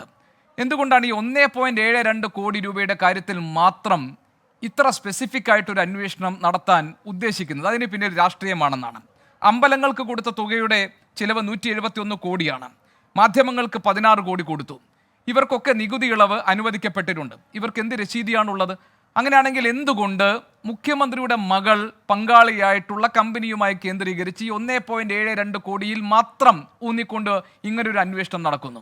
അത് തെരഞ്ഞെടുപ്പ് അടുത്ത് വരുമ്പോൾ രാഷ്ട്രീയമാണ്, വെറും രാഷ്ട്രീയമാണ് എന്നാണ് ഇന്ന് CPM സംസ്ഥാന സെക്രട്ടറി പറഞ്ഞത്. കോൺഗ്രസ് എങ്ങനെയാണ് ഈ വാദത്തെ എടുക്കുക? ഇതിനകത്ത് നമ്മൾ കൃത്യമായും കുറേ കാലങ്ങളായി ചർച്ച ചെയ്തുകൊണ്ടിരിക്കുന്ന ഒരു വിഷയമാണ്. നേരത്തെ GSTയുമായി ബന്ധപ്പെട്ട തർക്കങ്ങളാണ് വന്നത്. ഇപ്പോൾ അത് ROCയുമായി ബന്ധപ്പെട്ട വിഷയത്തിലേക്ക് പോയി. EDയുടെയും CBIയുടെയും അന്വേഷണം നമ്മുടെ മുന്നിൽ നിൽക്കുകയാണ്. യാതൊരു തെളിവും നമ്മുടെ കയ്യിലില്ല. ഈ പറഞ്ഞ പോലെ ചില കത്തിടപാടുകളുമായി ബന്ധപ്പെട്ട പകർപ്പുകൾ മാത്രമാണ് നമ്മുടെ മുന്നിലുള്ളത്. ഇവിടെ ഈ ഗോപികൃഷ്ണൻ ചോദിച്ചൊരു ചോദ്യം ഇത് വളരെ കൃത്യമായിട്ട് പറഞ്ഞല്ലോ. ഇത് രമേശ് ചെന്നിത്തലയും കുഞ്ഞാലിക്കുട്ടിയും ഉൾപ്പെടെയുള്ള നേതാക്കന്മാർ ഞങ്ങൾ ആ കമ്പനിയിൽ നിന്നും സംഭാവന വാങ്ങിയിട്ടുണ്ട്, റെസീറ്റ് കൊടുത്തിട്ടുണ്ട്, അതിൻ്റെ നടപടിക്രമങ്ങളുമായി ബന്ധപ്പെട്ട് പോവുകയാണ്. അപ്പോൾ ഇത് നമുക്ക് മനസ്സിലാകുന്നത് എവിടെയാണ്? ഇൻട്രീം സെറ്റിലിംഗ് ബോർഡിന്റെ സെറ്റിൽ ചെയ്ത ഒരു ഉത്തരവിന്റെ ഭാഗത്താണ് നമുക്ക് മനസ്സിലാക്കാൻ കഴിഞ്ഞത്. അപ്പം അതിനകത്ത് ഈ പറയുന്ന സെറ്റിൽ ചെയ്തൊരു വിഷയമാണ്. ആ വിഷയത്തിനകത്താണ് പറയുന്നത് ഈ കമ്പനിക്ക് കൊടുത്ത ടാക്സുമായി ബന്ധപ്പെട്ടുകൊണ്ടുള്ള വിഷയത്തിൽ അത് ഒരു സേവനവും അവിടെ നടന്നിട്ടില്ല എന്ന് കൃത്യമായി പറയുകയാണ്. അപ്പോൾ ഇവിടെ ഈ പറയുന്ന 1 കോടി വരുന്ന സംഖ്യ, ഞാൻ അതിൻ്റെ കുറച്ച് വ്യത്യാസങ്ങളുണ്ട്, അതിലേക്ക് ഞാൻ പോകുന്നില്ല. 1 കോടി രൂപ വരുന്ന സംഖ്യയിൽ 18 ലക്ഷം രൂപയോളാണ് ഈ 18% GSTയുമായി ബന്ധപ്പെട്ടുകൊണ്ട് ഈ CMRലേക്ക് CMRL കൊടുക്കുന്നത്. സ്വാഭാവികമായും ഇതിൻ്റെ നടപടിക്രമങ്ങളിലേക്ക് പോകുമ്പോൾ ഇൻപുട്ടായി ഈ പറയുന്ന 18% സംഖ്യ ഈ CMRന്റെ ഉൽപ്പന്നങ്ങൾ വിറ്റഴിക്കുന്ന സമയത്ത് തിരിച്ച് ഇങ്ങോട്ട് വരുന്നൊരു സാഹചര്യം ഉണ്ടാകും. അപ്പം ഞങ്ങൾ കൊടുത്തൊരു പരാതി CMRലുമായി ബന്ധപ്പെട്ടുകൊണ്ട് ഇൻപുട്ട് ഈടാക്കിയ നിയമവിരുദ്ധമാണ് എന്ന് പറഞ്ഞുകൊണ്ട് ഞങ്ങൾ ഒരു പെറ്റീഷൻ കൊടുത്തിരുന്നു. ഞാനാണ് ആ പെറ്റീഷൻ കൊടുത്തത്. അപ്പോൾ അതിൻ്റെ അടിസ്ഥാനത്തിൽ ഞാൻ പരിശോധിച്ചപ്പോൾ എനിക്ക് കൃത്യമായി ഓരോ കണക്ക് എൻ്റെ കയ്യിലില്ല. പക്ഷേ ഒരു വലിയ സംഖ്യ CMRൽ തിരിച്ച് ഈ ഇൻപുട്ട് കിട്ടിയ സംഖ്യ തിരിച്ച് GST തിരിച്ച് ഇൻപുട്ട് തിരിച്ചടച്ച സാഹചര്യം നിൽക്കുന്നുണ്ട്. അപ്പോൾ അതോടുകൂടി വളരെ കറക്റ്റായി ഈ സേവനം ഒന്നും തന്നെ ഉണ്ടായിട്ടില്ല എന്നതാണ് ഇവിടുത്തെ പ്രശ്നം. ആ സേവനമൊന്നും ഉണ്ടായിട്ടില്ല എന്ന് പറയുമ്പോൾ GST അടച്ച സംഖ്യയിലെ ഇൻപുട്ട് മടക്കി അടച്ച സാഹചര്യം, GSTയുമായി ബന്ധപ്പെട്ട വിഷയങ്ങൾ, ഇൻട്രീം സെറ്റിലിംഗ് ബോർഡിന്റെ ഉത്തരവ്, ഈ ഉത്തരവിനകത്തൊക്കെ ഇങ്ങനൊരു സേവനം ഉണ്ടായിട്ടില്ല എന്ന് പറഞ്ഞാൽ ഇത് ഒരു PMLAയുടെ പരിധിയിൽ വരുന്നതാണ്. ഇത് മണി സർക്കുലേറ്റിങ്ങുമായി ബന്ധപ്പെട്ടുകൊണ്ട് മണി സർക്കുലേറ്റ് ചെയ്ത് PMLAയുടെ പരിധിയിലേക്ക് കൊണ്ടുവന്ന് ഈ പണം കള്ളപ്പണം വെള്ളപ്പണമാക്കാൻ വേണ്ടി ഒരു നടപടിയുടെ ഭാഗമാണ്. അതുകൊണ്ടാണ് ഞങ്ങൾ ഇതിനകത്ത് പറഞ്ഞത് അതിനെ മറ്റ് വിഷയങ്ങളുമായി കൂട്ടി യോജിക്കുന്നതിനകത്ത് യാതൊരു ഒരു ലോജിക്കും അതുമായി ബന്ധപ്പെട്ടില്ല. രണ്ടാമത്തത് ഇപ്പൊ നമ്മൾ ചർച്ച ചെയ്തുകൊണ്ടിരിക്കുന്ന വിഷയം അനിലക്കര, ഒരു നിമിഷം. അതായത് അതിനകത്തൊരു ലോജിക്ക് ഞാൻ പറയാം. ഇപ്പോൾ താങ്കൾ പറഞ്ഞതുപോലെ ഈ കേസുമായി ബന്ധപ്പെട്ട് ഇപ്പോൾ മുഖ്യമന്ത്രിയുടെ പേര് ഇതിലേക്ക് വലിച്ചിഴക്കപ്പെട്ടിട്ടുണ്ട്. ഈ ബംഗളൂരു ROCയുടെ റിപ്പോർട്ടിൽ പറയുന്നു, പരാമർശിക്കപ്പെടുന്നു എന്ന പേരിൽ. പക്ഷേ പ്രതിപക്ഷം ഹുക്ക് ചെയ്തെടുക്കുന്നത് എന്താണ്? അവിടെ രാഷ്ട്രീയ ഒത്തുതീർപ്പിന് വേണ്ടിയുള്ള ശ്രമങ്ങൾ നടക്കുന്നു. CBI-യോ ED-യോ ഒക്കെ ഡയറക്റ്റായിട്ട് അന്വേഷണത്തിലേക്ക് സർക്കാർ കടക്കുന്നതിന് പകരം അവിടെ കമ്പനി കാര്യ മന്ത്രാലയത്തെ ഉൾപ്പെടുത്തുന്നു. അവിടെ 3 പേരടങ്ങുന്ന ഒരു സമിതി അന്വേഷിക്കാൻ പോകുന്നു. ഇത് ബോധപൂർവം ഡിലേ ചെയ്യാൻ വേണ്ടിയുള്ള നീക്കങ്ങളാണ്. അപ്പോൾ തെരഞ്ഞെടുപ്പ് വരുമ്പോൾ രാഷ്ട്രീയ ഒത്തുതീർപ്പിന് വേണ്ടി ശ്രമിക്കുന്നു എന്നാണ് പ്രതിപക്ഷ നേതാവ് പോലും പറയുന്നത്. വളരെ ഗൗരവമുള്ളതെന്ന് താങ്കൾ തന്നെ വിശദീകരിച്ച ഈ സംഭവത്തിൽ പ്രതിപക്ഷം അത് എത്രത്തോളം ആർജവത്തോടു കൂടി എടുത്തിട്ടുണ്ടെന്നുള്ള ചോദ്യം 1. 2, ഇന്ന് MP ഗോവിന്ദൻ പറഞ്ഞൊരു കാര്യം, സ്വർണ്ണക്കടത്ത് കേസ് പോലെ അല്ലെങ്കിൽ മറ്റ് ഇതുപോലെ കേന്ദ്ര ഏജൻസികൾ അന്വേഷിച്ച കേസ് പോലെ ഇതും തെരഞ്ഞെടുപ്പിന് തൊട്ട് മുൻപ് ഈ സർക്കാരിനെ പ്രതിരോധത്തിലാക്കാൻ വേണ്ടിയുള്ള രാഷ്ട്രീയ നീക്കം മാത്രമാണെന്നുള്ളതാണ്. പിന്നെ അമ്പലങ്ങൾക്ക് നൽകിയത്, അതുപോലെ തന്നെ മാധ്യമങ്ങൾക്ക് നൽകിയത്, ഈ തുകയിൽ എന്തുകൊണ്ട് നികുതി ഇളവ് അനുവദിക്കപ്പെട്ടു, എന്തുകൊണ്ട് ആ കാര്യങ്ങളിൽ പരിശോധന നടന്നില്ല എന്ന ചോദ്യം ലോജിക്കലി സ്റ്റാൻഡിംഗ് ആണല്ലോ. അല്ല, അത് ഈ പറയുന്ന സംഭാവന കൊടുത്തതിലെ ഇളവുകൾ അനുവദിക്കുന്നതുമായി ബന്ധപ്പെട്ട വിഷയത്തിൽ അതിനൊക്കെ ഓരോ കോഴ്സ് ഉണ്ട്. അത് ഇന്ററിം സെറ്റിൽ ബോർഡ് സെറ്റിൽ ചെയ്ത വിഷയമാണ്. ആ സെറ്റിൽ ചെയ്ത വിഷയത്തിൽ സെറ്റിലാവാതെ നിൽക്കുന്ന വിഷയമാണ് ഈ പറയുന്ന എക്സാലോജിക്കുമായി ബന്ധപ്പെട്ടുകൊണ്ടുള്ളത്. പിന്നെ MP ഗോവിന്ദൻ പറഞ്ഞൊരു പ്രധാനപ്പെട്ട കാര്യത്തിന് കൃത്യമായ ഉത്തരം അദ്ദേഹം തന്നെ പറഞ്ഞിട്ടുണ്ട്. എങ്ങനെയാണ് തെരഞ്ഞെടുപ്പ് എടുക്കുന്ന സമയത്ത് ഇത്തരത്തിലുള്ള ആരോപണങ്ങൾ വരുമ്പോൾ സെറ്റിൽ ചെയ്യുന്നത് എന്നുള്ളത് കൃത്യമായി അറിയാവുന്ന ഒരാളാണ് ശ്രീ MP ഗോവിന്ദൻ എന്നുള്ളത്. ലൈഫ് മിഷൻ കേസുമായി ബന്ധപ്പെട്ട വിഷയത്തിൽ എന്താണ് ഉണ്ടായത്? ED-യുടെ കേസുമായി ബന്ധപ്പെട്ട വിഷയത്തിൽ ശിവശങ്കറിൽ അത് നിന്നു. CBI എൻക്വയറി ഒരു ഇഞ്ച് മുന്നോട്ട് പോകാൻ കഴിഞ്ഞില്ല. ഇവർ തന്നെ കൊണ്ടുവന്ന വിജിലൻസ് കേസ് ഒരു ഇഞ്ച് പോലും മുന്നോട്ട് പോകാൻ കഴിയാത്ത സാഹചര്യത്തിൽ അവിടെ നിൽക്കുന്നു. സ്വർണ്ണക്കള്ളക്കടത്ത് കേസിന്റെ കാര്യത്തിൽ പ്രധാനമന്ത്രി വന്ന് തൃശ്ശൂരിൽ നിന്ന് പറഞ്ഞ എന്താണ്? ഈ സ്വർണ്ണക്കള്ളക്കടത്ത് നടന്നത് എവിടെയാണ് എന്ന് നിങ്ങൾക്കറിയില്ലേ എന്നാണ് പറഞ്ഞത്. ഇത് പരിഭാഷപ്പെടുത്തിയത് ആരാണ്? കേന്ദ്ര വിദേശകാര്യ സഹമന്ത്രി എന്ന ശ്രീ V മുരളീധരൻ പരിഭാഷപ്പെടുത്തുകയാണ്. അദ്ദേഹം അതിന്റെ കൂട്ടത്തിൽ പറയുകയാണ് ശിവശങ്കരൻ എന്ന് പറയുന്ന ഒരാൾ ജയിലുണ്ടായിരുന്നു എന്നുള്ളത്. ഈ ശിവശങ്കരൻ ആരാണ്? ഈ ശിവശങ്കരനും മുരളീധരനും തമ്മിലുള്ള ബന്ധം എന്താണ്? ഈ മുരളീധരനെ ഈ ഡോളർ കടത്തും ഈ ലൈഫ് മിഷൻ കേസും ഇപ്പോൾ നടക്കുന്ന ഈ വിഷയവുമായി ബന്ധപ്പെട്ട് കൃത്യമായ ഇടനിലക്കാരനായി പ്രവർത്തിച്ച ആൾ മുരളീധരനാണെന്ന് മലയാളികൾക്ക് അറിയാം, ലോകത്തെ മുഴുവൻ ആളുകൾക്കും ഇതറിയാം. ഇതറിയാവുന്ന ഗോവിന്ദൻ മാഷ് കഴിഞ്ഞാൽ പിന്നത്തെ ആളാണ് ഈ മുരളീധരൻ എന്ന് പറയുന്ന ആൾ. ഇവിടെ വളരെ കറക്റ്റാണ്. ഈ കേസുകൾ ഒത്തുതീർപ്പാക്കുന്നതുമായി ബന്ധപ്പെട്ട വിഷയങ്ങളുണ്ടോ എന്ന് നമ്മൾ പരിശോധിക്കേണ്ടതാണ്. അതിനകത്ത് നമ്മൾ മനസ്സിലാക്കേണ്ടത് 2021 നടന്ന ROCയുടെ റിപ്പോർട്ടാണ്. 2022, 2023, നമ്മൾ 2024 നിൽക്കുകയാണ്. ഇത് ഏതാണ്ട് 2 വർഷം കഴിഞ്ഞ് നിൽക്കുന്ന ഒരു സാഹചര്യം. ഈ റിപ്പോർട്ട് തയ്യാറാക്കുന്ന സമയത്ത് കർണാടകം ഭരിച്ചത് കോൺഗ്രസ് അല്ലല്ലോ. സ്വാഭാവികമായും അവിടെ ഈ റിപ്പോർട്ട് ഈ പറയുന്ന 2 പ്രധാനപ്പെട്ട ഏജൻസികളുമായി ബന്ധപ്പെട്ട കാര്യം നമുക്ക് എടുക്കാം. എൻഫോഴ്സ്മെന്റ് ഡയറക്ടറേറ്റ് ആരുടെ കീഴിലാണ്? കേന്ദ്ര വാണിജ്യകാര്യ മന്ത്രാലയത്തിന് കീഴിലാണ് എൻഫോഴ്സ്മെന്റ് ഡയറക്ടറേറ്റ്. ഈ പറയുന്ന ROC ആരുടെ കീഴിലാണ്? അതും കേന്ദ്ര വാണിജ്യകാര്യ മന്ത്രാലയത്തിന് കീഴിലാണ്.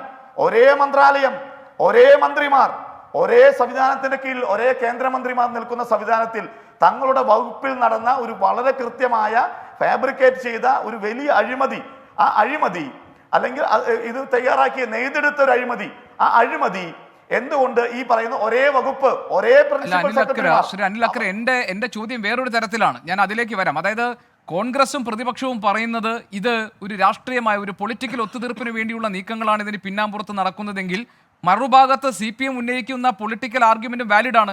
കാരണം ഇത് രാഷ്ട്രീയമായി ദുരുപയോഗം ചെയ്യാൻ വേണ്ടിയാണ് ഇങ്ങനെ ഒരു കേസ് എന്നുള്ള വാദവും ഒരു ഭാഗത്തുണ്ട്, അതും വാലിഡ് ആണ്. തെരഞ്ഞെടുപ്പ് അടുത്ത് വരുമ്പോൾ നിങ്ങൾ പറഞ്ഞ അതേ ആരോപണത്തിന്റെ അല്ലെങ്കിൽ നിങ്ങൾ ഉന്നയിച്ച അതേ വാദത്തിന്റെ മറുപുറത്ത് CPM പറയുന്ന വാദവുമുണ്ട്. ഞാൻ അതിലേക്ക് വരാം. ശ്രീ യുവരാജ് ഗോകുൽ, ഇത് ഗുരുതരമായ ക്രമക്കേടുകൾ സംഭവിച്ചിട്ടുണ്ട് എന്ന് ബംഗളൂരു ROC കണ്ടെത്തിയിരിക്കുന്നു. ഉടനെ തന്നെ എൻഫോഴ്സ്മെന്റ് ഡയറക്ടറേറ്റും അതായത് അഴിമതി നിരോധന നിയമപ്രകാരം കേസെടുക്കാം, അതോടൊപ്പം തന്നെ കള്ളപ്പണം വെളുപ്പിക്കൽ നിരോധന നിയമപ്രകാരവും കേസെടുക്കാവുന്ന കുറ്റങ്ങളാണ് എന്നാണ് പറയുന്നത്. അതായത് CBI-യും എൻഫോഴ്സ്മെന്റ് ഡയറക്ടറേറ്റിനും പോലെയുള്ള കേന്ദ്ര ഏജൻസികൾക്ക് ഇനി അന്വേഷിക്കാൻ പാകത്തിലാണ് ബംഗളൂരു ROCയുടെ റിപ്പോർട്ട് വന്നിരിക്കുന്നത്. പക്ഷെ അവിടെ ഒരു കമ്പനികാര്യ വകുപ്പ് മന്ത്രാലയത്തിൻ്റെ ഒരു സമിതി ഇത് അന്വേഷിക്കാൻ പോവുകയാണ്. ഇതിനിടയിൽ നിന്നുകൊണ്ട് ഒരു രാഷ്ട്രീയ വിലപേശലിന് വേണ്ടിയുള്ള ഒരു കളമൊരുക്കുകയാണ് എന്ന ആക്ഷേപമാണ് BJP-ക്കെതിരെ ഉള്ളത്. അത് ഈ കേസിൽ മാത്രമല്ല, സ്വർണ്ണക്കടത്ത് കേസിൻ്റെ കാര്യത്തിൽ അന്വേഷണം എവിടെയും എത്തിയിട്ടില്ല, ലൈഫ് മിഷന്റെ കാര്യത്തിൽ അന്വേഷണം എവിടെയും എത്തിയിട്ടില്ല, ഇപ്പോഴത്തെ ഈ കേസിലും അന്വേഷണം എവിടെയും എത്താൻ പോകുന്നില്ല എന്ന സംശയങ്ങൾ ഉയരുന്നു. അങ്ങനെ BJP-CPM അന്തർധാരയുടെ കൂട്ടുകെട്ടിൻ്റെ മറ്റൊരു എപ്പിസോഡാണ് ഈ കാണാൻ പോകുന്നത് എന്ന ആക്ഷേപമുണ്ട് കേരളത്തിൽ പ്രതിപക്ഷത്തിന്. അല്ല, പ്രതിപക്ഷത്തിന് അങ്ങനെ പല ആരോപണങ്ങളും ഉണ്ടാവും ശ്രീ ഗോപികൃഷ്ണൻ. ഇപ്പം എങ്ങനെയാണെന്നുണ്ടെങ്കിൽ ഈ ബംഗളൂരു ആസ്ഥാനമായിട്ടുള്ള ഒരു കമ്പനിയാണല്ലോ എക്സാലോജിക് എന്ന് പറയുന്നത്. കർണാടക ഭരിക്കുന്നത് കോൺഗ്രസ് അല്ലേ? അവർക്ക് തന്നെ ഒരു CBI അന്വേഷണത്തിന് ശുപാർശ ചെയ്യാവുന്നതാണല്ലോ കർണാടക സംസ്ഥാന സർക്കാരിന്. അവരെന്തുകൊണ്ട് ശുപാർശ ചെയ്യാൻ തയ്യാറാകുന്നില്ല? അപ്പോൾ അന്തർധാരകളൊക്കെ ആര് തമ്മിലൊക്കെയാണ് എന്നുള്ള കാര്യം നമുക്ക് വളരെ നിശ്ചയമുണ്ട്. കാരണം കേരളം വിട്ടുകഴിഞ്ഞാൽ, കേരളത്തിന് പുറത്തേക്ക് ഇറങ്ങിക്കഴിഞ്ഞാൽ അവർ രണ്ടുപേരും ഒറ്റ മുന്നണിയാണ്. അപ്പോൾ അതൊക്കെ വെറും ആരോപണങ്ങൾ മാത്രമാണ്. ഞാൻ BJP പ്രതിനിധിയോട് ഡയറക്റ്റ് ക്വസ്റ്റ്യൻ ചോദിക്കട്ടെ. എന്താണ് ചോദിച്ചോളൂ. ഈ 2021 ഈ റിപ്പോർട്ട് ഉണ്ടായ സമയത്ത്, ഇതിന് ശുപാർശ ചെയ്ത സമയത്ത്, അതിനുശേഷം കഴിഞ്ഞ ഒരു വർഷം കോൺഗ്രസ് ഗവൺമെന്റ് ആയിരുന്നു അവിടെ ഉണ്ടായിരുന്നത്. അല്ല, കോൺഗ്രസ് ഗവൺമെന്റ് ഇപ്പോഴുണ്ടല്ലോ. ഞാൻ പറയുന്നത് കോൺഗ്രസ് ഗവൺമെന്റ് ഇപ്പോഴുണ്ടല്ലോ. ഞാൻ ഡയറക്റ്റ് ക്വസ്റ്റ്യൻ ആണ് ഇപ്പോഴല്ലേ ROCയുടെ റിപ്പോർട്ട് പുറത്തു വരുന്നത്? അല്ല, ഞാൻ ചോദിക്കുന്നത് ROC റിപ്പോർട്ട് കോടതിയിൽ നമ്മൾ അതിന്റെ പുറത്തല്ലേ ചർച്ച നടത്തിക്കൊണ്ടിരിക്കുന്നത്. 2021 അല്ല, 2021 റിപ്പോർട്ടാണ്. അന്ന് അവിടെ BJP ആണ് ഭരിച്ചത്. രണ്ടാമത് ഈ വിഷയത്തിൽ കേന്ദ്ര മന്ത്രാലയത്തിന് കീഴിൽ വരുന്ന ഒരു അന്വേഷണം സംസ്ഥാന ഗവൺമെന്റ് ശുപാർശ വേണമെന്ന് പറയുന്ന എന്ത് ലോജിക്കാണുള്ളത്? ഒരു മിനിറ്റ്, ശ്രീ യുവരാജ് ഗോകുൽ പറയൂ. മനസ്സിലായില്ല, എനിക്ക് ചോദ്യം മനസ്സിലായില്ല.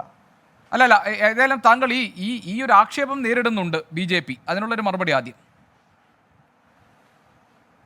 അല്ല, ഒരു അന്വേഷണ ഇപ്പോൾ നിങ്ങൾ പ്രധാനമായിട്ട് എടുത്ത് ഉന്നയിച്ചുകൊണ്ടിരിക്കുന്ന ഒരു ആരോപണം എന്ന് പറഞ്ഞു കഴിഞ്ഞാൽ എന്താണ്? സ്വർണ്ണക്കള്ളക്കടത്ത് വിഷയത്തിൽ അന്വേഷണം എങ്ങും എത്തിയില്ല എന്നുള്ളതാണ്. ഞാനൊരു കാര്യം ചോദിക്കട്ടെ.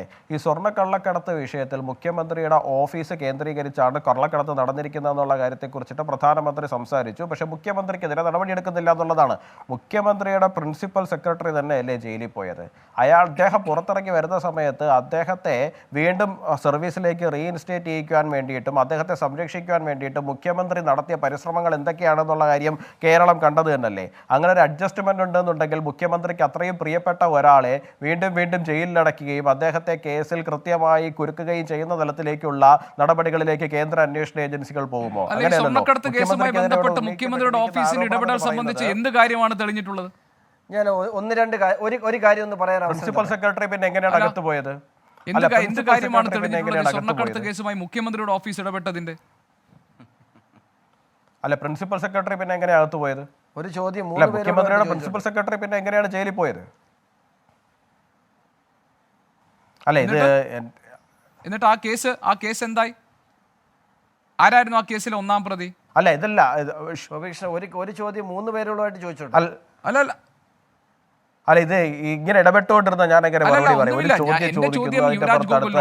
സ്വർണ്ണക്കടത്ത് കേസായാലും ലൈഫ് മിഷൻ പദ്ധതിയുടെ കാര്യത്തിലായാലും കരുവന്നൂർ സഹകരണ ബാങ്ക് തട്ടിപ്പുമായി ബന്ധപ്പെട്ട കാര്യങ്ങളായാലും ഇതിങ്ങനെ അന്വേഷിച്ച് പോകുന്നു എന്നല്ലാതെ ഫലമുണ്ടാകുന്നില്ല അന്വേഷണത്തിന്. അല്ല ഗോപികൃഷ്ണൻ, ഞാനൊരു കാര്യം ചോദിച്ചോട്ടെ. ഈ അന്വേഷണം തുടങ്ങിക്കഴിഞ്ഞാൽ അടുത്ത മാസം പിടിച്ച് എല്ലാവരെയും അകത്തിടുക എന്നുള്ളതാണോ അന്വേഷണത്തിന്റെ പ്രോസസ്സ് എന്ന് പറയുന്നത്? അന്വേഷിക്കുന്നതിന് അതിൻ്റെതായ സമയം ഉണ്ടാവില്ലേ? ഏറ്റവും ഉന്നതങ്ങളായ ഓഫീസുകൾ ഇൻവോൾവ് ആയിരിക്കുന്നതല്ലേ ഇത്തരത്തിലുള്ള കേസുകൾ? അതിൻ്റെ ഇടയിൽ എത്രയൊക്കെ റെസ്ട്രിക്ഷൻസ് ഉണ്ടാവും? കേന്ദ്ര അന്വേഷണ ഏജൻസികൾ ഇവിടെ വരുന്നതിനിടയ്ക്ക് എത്ര തവണ അവർക്കെതിരെ പ്രതിഷേധം ഉണ്ടായി? അവരെ അന്വേഷണത്തിന് പരിപൂർണമായിട്ടുള്ള സഹകരണം ഇവിടെ കേരള പോലീസിന്റെ ഭാഗത്തുനിന്നോ മറ്റെവിടെയെങ്കിലും നിന്നും ഉണ്ടാകുന്നുണ്ടോ?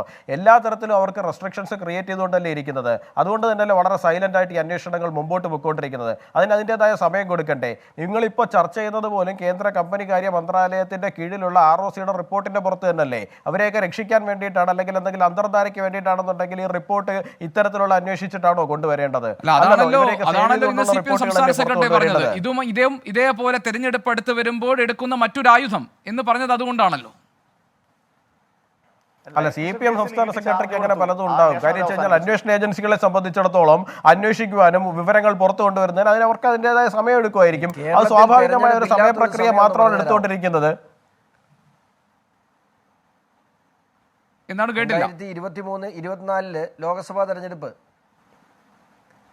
2025 പഞ്ചായത്ത് തെരഞ്ഞെടുപ്പ്, 2026 വീണ്ടും എന്താണ് നിയമസഭാ തെരഞ്ഞെടുപ്പ്, 2026 നിയമസഭാ തെരഞ്ഞെടുപ്പ്. ഈ തെരഞ്ഞെടുപ്പൊക്കെ കഴിഞ്ഞിട്ട് പിന്നെ എപ്പോഴാണ് ഇവിടെ കേസ് അന്വേഷിക്കുന്നത്? ഒരാൾ പറഞ്ഞു. ഞാൻ ഒറ്റ കാര്യം മാത്രം പറയട്ടെ. ഇവിടെ ഒരു അഴിമതിയെ സംബന്ധിച്ച് കൃത്യമായി മുഖ്യമന്ത്രിയുടെ മകൾ പ്രതിയാണെന്ന് ഏറെക്കുറെ ബോധ്യപ്പെട്ട ഒരു റിപ്പോർട്ട് വരുമ്പോൾ പ്രതിപക്ഷ നേതാവിൻ്റെ കടമ ഇത് അഡ്ജസ്റ്റ്മെൻ്റ് ആണെന്ന് പറയുമോ, ഇല്ലെങ്കിൽ നാളുകളിൽ ഈ അന്വേഷണം അഡ്ജസ്റ്റ്മെൻ്റ് ആണെന്ന് പറഞ്ഞ് അവസാനിപ്പിക്കുകയാണോ ഇവിടുത്തെ പ്രതിപക്ഷത്തിൻ്റെ ധർമ്മം? അതാണോ പ്രതിപക്ഷം ചെയ്യേണ്ടത്? പ്രതിപക്ഷം ചെയ്യേണ്ടത് ഇത് അഡ്ജസ്റ്റ്മെന്റ് നാളെ നടക്കട്ടെ, അവരെ വെറുതെ വിടട്ടെ. പക്ഷെ ഇപ്പോ മുഖ്യമന്ത്രിയുടെ മകൾ പ്രതിയാണെന്ന് ബോധ്യമുള്ള റിപ്പോർട്ടുകൾ പുറത്തു വന്നിട്ട് എന്തു ചെയ്തു പ്രതിപക്ഷം? മുഖ്യമന്ത്രിയുടെ മകൾ പ്രതിയാവണമെങ്കിൽ ഒരു എഫ്ഐആർ വേണം. എവിടെയാണ് നിങ്ങൾ എഫ്ഐആർ ഇട്ടിട്ടുള്ളത്? നിങ്ങൾ അവരെ ബ്ലാക്ക് മെയിൽ ചെയ്യാൻ ശ്രമിക്കുകയല്ലേ? മുഖ്യമന്ത്രിയുടെ മകൾക്കെതിരായി എവിടെയാണ് നിങ്ങൾ എഫ്ഐആർ ഇട്ടൊന്ന് കാണിച്ചു തന്നെ. പ്രിയ സുഹൃത്തെ, ഒരു എഫ്ഐആറിലേക്ക് കാര്യങ്ങൾ പോകണമെങ്കിൽ ഞാൻ ആദ്യമേ പറഞ്ഞു, ഏറ്റവും പ്രധാനപ്പെട്ട കാര്യം ഇത് കോടതിയുടെ പരിഗണനയിലിരിക്കുന്ന വിഷയത്തിൽ ഏതെങ്കിലും ഒരു അന്വേഷണ ഉദ്യോഗസ്ഥൻ ഒരു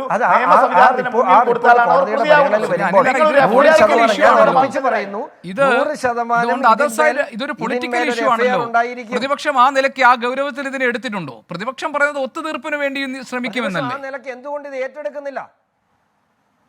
ഒരു ഒത്തുതീർപ്പിന് നാളെ ശ്രമിക്കട്ടെ, അല്ലെങ്കിൽ ഒത്തുതീർപ്പ് നടക്കട്ടെ. പക്ഷെ ഇപ്പോൾ നടപടി സ്വീകരിക്കുന്നില്ല. നിർവഹിക്കുന്നുണ്ടോ? ഇതിൽ കൂടുതൽ എന്ത് കടന്നു നിർവഹിക്കാൻ? ഞാൻ കൊടുത്ത CBI എഫ്ഐആറിന്റെ ഭാഗമായി ഒരു ഇഞ്ചിന് അന്വേഷണം മുഖ്യമന്ത്രിക്കെതിരായി പോയോ? ലവ് മിഷൻ കേസിൽ ശിവശങ്കറിൽ അവസാനിപ്പിച്ച് ചാർജ് ചെയ്ത് ആ കേസ് ക്ലോസ് ചെയ്തില്ലേ? നിങ്ങൾ എവിടെയാണ് അന്വേഷിക്കുന്നത്? ശ്രീ അനിൽ അക്കര, ഈ സംഭവമൊക്കെ വന്ന ശേഷം പ്രതിപക്ഷ നേതാവിന്റെ പ്രതികരണം താങ്കൾ നോക്കൂ. അദ്ദേഹം പറയുന്നത് ഇങ്ങനെയാണോ അന്വേഷണം നടത്തേണ്ടത്? കമ്പനി കാര്യ മന്ത്രാലയം നേരിട്ട് ഇപ്പോൾ ഈ സമിതിയെ വെച്ചത് എന്തിനാണ്? ഇതൊക്കെ ഒരു രാഷ്ട്രീയ അഡ്ജസ്റ്റ്മെന്റ് ആണെന്നാണ്. കെ മുരളീധരന്റെ പ്രതികരണം നോക്കൂ. അദ്ദേഹം പറയുന്നത്, കെ മുരളീധരന്റെ പ്രതികരണത്തിൽ പറഞ്ഞത് തൃശ്ശൂരിൽ CPIയെ ബലി കൊടുക്കാൻ വേണ്ടിയുള്ള നീക്കമാണ്, ആ അന്തർധാരയെക്കുറിച്ചാണ് അദ്ദേഹം പറയുന്നത്. ഇത് വളരെ സ്പെസിഫിക് ആയി മുഖ്യമന്ത്രിയുടെ മകൾക്കെതിരെ ഉയർന്നു വന്നിട്ടുള്ള ആരോപണം. ഈ ബംഗളൂരു ROC റിപ്പോർട്ടിൽ മുഖ്യമന്ത്രിയുടെ പേര് പരാമർശിക്കപ്പെട്ട സാഹചര്യം ഒരു വലിയ രാഷ്ട്രീയ വിഷയം എന്ന നിലയിൽ പ്രതിപക്ഷം ഇതിനെ എത്രത്തോളം അഡ്രസ് ചെയ്തിട്ടുണ്ടെന്നാണ് ഞാൻ ചോദിച്ചത്. അതാണ് എനിക്ക് തോന്നുന്നു ഷോൺ ഉന്നയിക്കുന്ന ഒരു പ്രധാനപ്പെട്ട ആക്ഷേപം പ്രതിപക്ഷത്തെ കുറിച്ച്. ഞാനത് വളരെ കൃത്യമായി പറയാം. 2023 ആഗസ്റ്റ് 25-നാണ് കരുവന്നൂർ കേസിലെ ആദ്യത്തെ റെയ്ഡ് AC മൊയ്തീന്റെ വീട്ടിൽ നടക്കുന്നത് എന്ന് ശ്രദ്ധിക്കണം. 2023 ആഗസ്റ്റ് 25-നാണ് AC മൊയ്തീന്റെ വീട്ടിൽ കരുവന്നൂർ കേസിലെ ആദ്യത്തെ റെയ്ഡ് നടക്കുന്നത്. 3 പ്രസ് റിലീസ് എൻഫോഴ്സ്മെന്റ് ഡയറക്ടറേറ്റ് ഇറക്കി. ഇതിൽ AC മൊയ്തീൻ കൃത്യമായി പങ്കാളിയാണ്. ഇതിൽ AC മൊയ്തീന്റെ ബിനാമിയാണ് സതീഷ് കുമാർ എന്നുള്ളത്. AC മൊയ്തീന്റെ പണമാണ് കൊണ്ടുവന്നത് അരവിന്ദാക്ഷൻ എന്നുള്ളത്. AC മൊയ്തീനെതിരായി നിങ്ങൾ എന്ത് നടപടിയാണ് സ്വീകരിച്ചത്? ഒരു നടപടിയും സ്വീകരിച്ചില്ല. ലൈഫ് മിഷൻ കേസിൽ EDയുടെ അന്വേഷണവുമായി ബന്ധപ്പെട്ട് കൊണ്ടുപോയി. ശിവശങ്കരൻ പ്രതിയായി, അത് ചാർജ് കൊടുത്തു, കേസ് ക്ലോസ് ചെയ്തു. അതേ ലൈഫ് മിഷൻ കേസിൽ CBI പ്രതിസ്ഥാനത്ത് ചേർക്കേണ്ട മുഖ്യമന്ത്രിയെ ചോദ്യം ചെയ്യാൻ പോലും വിളിച്ചിട്ടില്ല. AC മൊയ്തീനെ ചോദ്യം ചെയ്യാൻ പോലും വിളിച്ചിട്ടില്ല. പൊളിറ്റിക്കൽ നേതൃത്വത്തെ സ്വർണ്ണക്കള്ളക്കടത്ത് കേസിലാണെങ്കിലും ലൈഫ് മിഷൻ കേസിലാണെങ്കിലും ചോദ്യം ചെയ്യാൻ പോലും വിളിച്ചിട്ടില്ല. ഞാൻ പരാതിക്കാരനാണ്. ഞാൻ കൊടുത്ത പരാതിയുടെ അടിസ്ഥാനത്തിൽ FIRകൾ കേരളത്തിന്റെ വിവിധ പോലീസ് സ്റ്റേഷനുകളിൽ കോടതികൾ നിലനിൽക്കുന്നുണ്ട്. ഈ കേസിൽ ഞാൻ കൃത്യമായി പറഞ്ഞല്ലോ, 2021 വന്ന റിപ്പോർട്ടാണെങ്കിൽ ഒരേ മന്ത്രാലയത്തിന് കീഴിലാണ് എൻഫോഴ്സ്മെന്റ് ഡയറക്ടറേറ്റും കമ്പനീസ് രജിസ്ട്രാറും വരുന്നത്. വാണിജ്യകാര്യ മന്ത്രാലയത്തിന് കീഴിലാണ്. ഒരു FIR EDക്കിടാൻ ഒരു തടസ്സവും ഇതുമായി ബന്ധപ്പെട്ടുകൊണ്ടില്ല. അതുകൊണ്ടാണ് ഞങ്ങൾ പറഞ്ഞത് ഇത് ഒത്തുതീർപ്പുമായി ബന്ധപ്പെട്ട് പോവുകയാണ്. ഞാനിതാ വരുന്ന ഒരു ചെറിയ ഇടവേള. വിജയ്ക്ക് ഈ ബംഗളൂരു ROCയുടെ റിപ്പോർട്ടിൽ മുഖ്യമന്ത്രിയുടെ പേര് പരാമർശിക്കപ്പെട്ട സാഹചര്യത്തിൽ വീണ വിജയനെ പ്രോസിക്യൂട്ട് ചെയ്യാമെന്ന നിർദ്ദേശം പോയിരിക്കുന്ന സാഹചര്യത്തിൽ ഇതെല്ലാം രാഷ്ട്രീയ ആയുധമാക്കാനുള്ള നീക്കങ്ങളാണ് എന്ന വാദം കൊണ്ട് പിടിച്ചു നിൽക്കാൻ CPIഎമ്മിന് കഴിയുമോ? ഒന്ന്. രണ്ടാമത്തെ കാര്യം, ഇത് ഒരു രാഷ്ട്രീയം ഇതിന് പിന്നിൽ പ്രവർത്തിക്കുന്നുണ്ട്, ഒരു കൂട്ടുകെട്ടാണ് ഇതിന് പിന്നിൽ സംഭവിക്കാൻ പോകുന്നത്. ആത്യന്തികമായി CPIഎം തൃശ്ശൂരിൽ CPIയെ ബലി കൊടുക്കേണ്ടി വരും. ഇതാണ് ഞങ്ങൾ പറയുന്ന അന്തർധാര എന്ന് കെ മുരളീധരന്റെ ഒരു പ്രസ്താവന, ഒരു പരാമർശം, പ്രതികരണം ഇന്നുണ്ടായിട്ടുണ്ട്. അതിനുള്ള മറുപടിയും.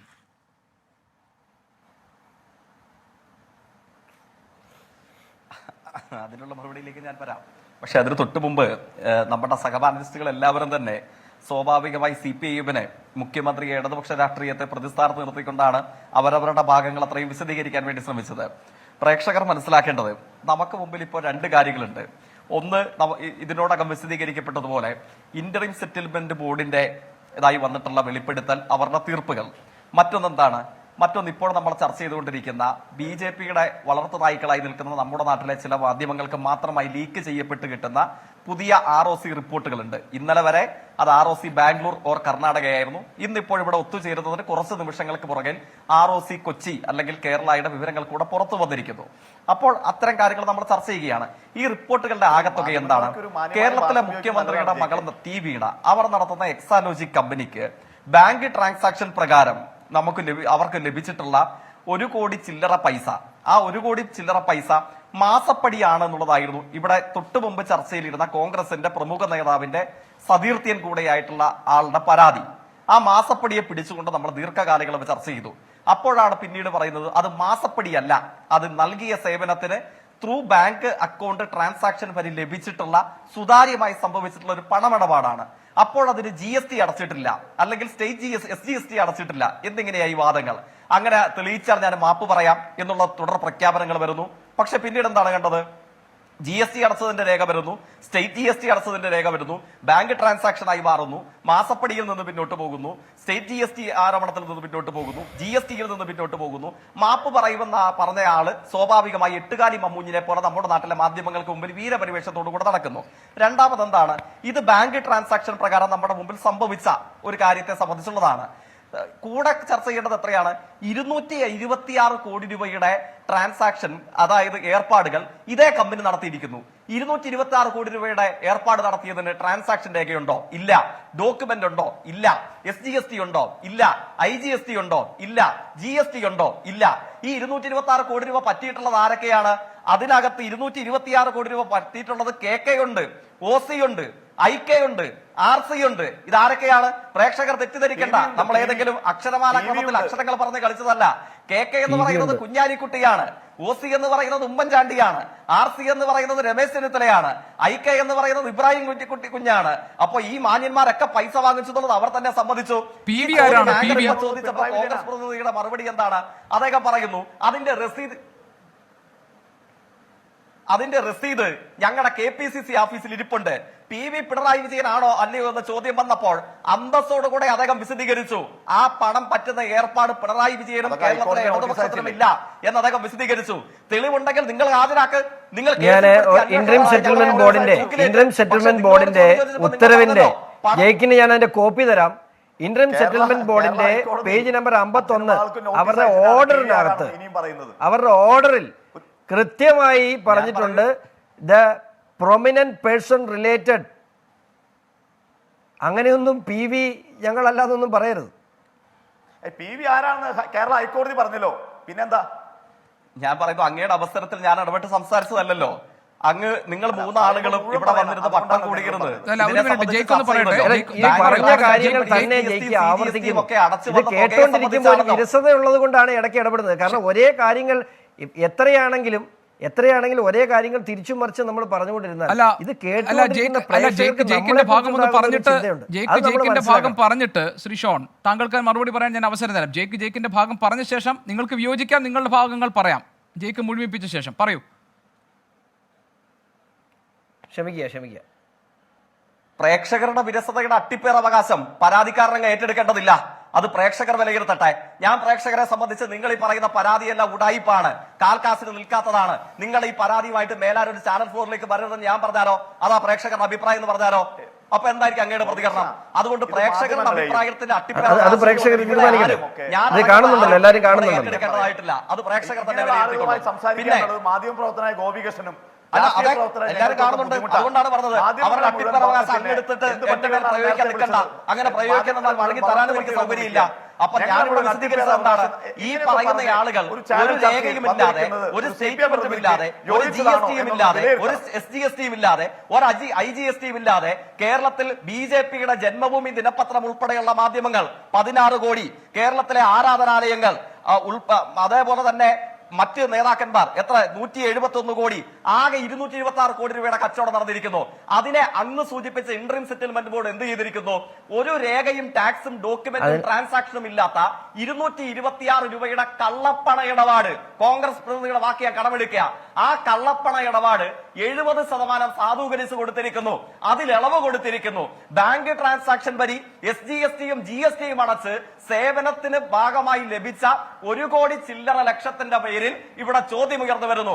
അവിടെയാണ് ഈ interim settlement board BJP Congress രാഷ്ട്രീയ സഖ്യത്തിന്റെ ദാസ്യപ്പണി ചെയ്യുന്നവന്മാരല്ലേ എന്ന ചോദ്യം ഉയർന്നു വരുന്നത്. അവിടെയാണ്. കാരണം എന്താ? ഇവർക്ക് ആർക്കെങ്കിലും സത്യസന്ധമായി ഇതിനെക്കുറിച്ച് മറുപടി എന്താണ്? അതിന്റെ ഓഫീസ്, അതിന്റെ രസീത്, ജുഡീഷ്യൽ ബോഡി എത്ര നമ്മൾ കണ്ടിട്ടുള്ളതാണ്. NIA, ED, CBI ഇതൊക്കെ ഇത്തരത്തിൽ വന്നതല്ലേ? ഇവരുടെയൊക്കെ കോടതികൾ വിസ്തരിച്ചതല്ലേ? CBI ഇതേപോലെ മൊഴിമുത്തുകൾ BJP ദാസ്യവേല നടത്തുന്ന കേരളത്തിലെ മാധ്യമങ്ങളിൽ നിന്ന് അപ്പക്കഷ്ണം താഴേക്ക് ഇട്ട് കൊടുക്കുന്ന പോലെ കിട്ടിയതല്ലേ?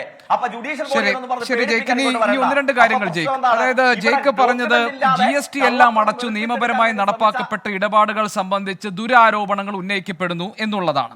ഇപ്പോൾ ബംഗളൂരു ROC നേരത്തെ ഒരു ജുഡീഷ്യൽ ബോഡിയാണ്, അവർ ഒരു ആർബിട്രറി ബോഡിയാണ്, നമുക്കറിയാം. ഈ ആദായ നികുതിയായി 42,38,038 രൂപയും അതിൻ്റെ പലിശയും എക്സാലോജിക് അടയ്ക്കാൻ ബാക്കിയുണ്ട് എന്ന ROCയുടെ കണ്ടെത്തലിനെ കുറിച്ച് എന്താണ് താങ്കൾക്ക് പറയാനുള്ളത്? വീണ വിജയന്റെ വ്യക്തിഗത അക്കൗണ്ടിലേക്ക് വന്ന 55 ലക്ഷം രൂപ എന്ത് സേവനത്തിന്റെ പേരിലാണെന്ന ചോദ്യത്തിന് എന്താണ് താങ്കൾക്ക് മറുപടി പറയാനുള്ളത്? കമ്പനി ആക്ടിന്റെ നഗ്നമായ ലംഘനം ഈ ഇടപാടുകളിൽ നടന്നിട്ടുണ്ട് എന്ന ബംഗളൂരു ROCയുടെ റിപ്പോർട്ടിലെ പരാമർശവും ഇതിൽ വീണ വിജയൻ പ്രോസിക്യൂട്ട് ചെയ്യപ്പെടേണ്ടതാണ് എന്ന നിർദ്ദേശത്തെയും കുറിച്ച് എന്താണ് ജേക്കിന് പറയാനുള്ളത്? ഇതൊക്കെ BJPക്ക് വേണ്ടി ചെയ്യുന്ന ഏജൻസികൾ എന്ന നിലയിൽ മാത്രം പറഞ്ഞ് ഇത്തരം നിയമപരമായ കാര്യങ്ങളിൽ നിന്ന് ഒഴിഞ്ഞു നിൽക്കാൻ പാർട്ടിക്കും മുഖ്യമന്ത്രിക്കും ഒക്കെ കഴിയുമോ?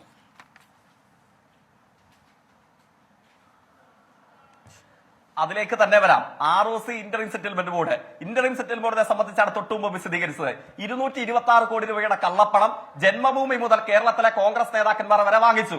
അതിന് 70% ഇളവ്, അതോടൊപ്പം എന്ത് കൊടുത്തിരിക്കുന്നു? ഇമ്മ്യൂണിറ്റി ഫ്രം പ്രോസിക്യൂഷൻ പ്രൊസീഡിംഗ്സ്, പിന്നെന്താണ്, മറ്റ് ടാക്സേഷൻ ഇമ്പോസിഷൻസ് ഉണ്ടാവില്ല. ഇതാണ് ഇന്ററിം സെറ്റിൽമെന്റ് ബോർഡ്. ട്രാൻസാക്ഷൻ വഴി വാങ്ങിച്ച തുകയെ സംബന്ധിച്ച് ഞങ്ങൾക്ക് പ്രയാസവും ഉത്കണ്ഠയും. പിന്നെ രണ്ടാമത് ROCയെ സംബന്ധിച്ച് അങ്ങ് ഇപ്പൊ 44 ലക്ഷത്തിന്റെ തുകയും പിന്നെ 50 ലക്ഷം അക്കൗണ്ടിൽ വന്നതിനെ തുടർന്ന് കൊടുത്ത സർവീസും ഒക്കെ സൂചിപ്പിച്ചല്ലോ. അതിനെ ഏറ്റവും ആദ്യം അങ്ങ് കോട്ട് ചെയ്തത് മറ്റൊരു കാര്യമായിരുന്നല്ലോ, കേരളത്തിന്റെ മുഖ്യമന്ത്രിക്ക് പരോക്ഷ നിയന്ത്രണം CMRന്റെ മേലുള്ളത്. ഞാൻ തിരികെ ചോദിച്ചല്ലോ, ആ പരോക്ഷ നിയന്ത്രണത്തിന്റെ ഇന്ത്യൻ അനുഭവം എന്താണ്? കേരളത്തിൽ KSIDCക്ക് 44 സ്ഥാപനങ്ങളോ മറ്റോ നിക്ഷേപമുണ്ട്. ഈ 44 ഞാൻ ചോദിച്ച ചോദ്യത്തിനല്ലല്ലോ ജേക്ക് ഇപ്പോഴും മറുപടി പറയുന്നത്. ഞാൻ പറഞ്ഞത് ഈ സ്പെസിഫിക് കാര്യങ്ങൾക്ക് ജേക്ക് മറുപടി പറഞ്ഞില്ല എന്നുള്ളതാണ്.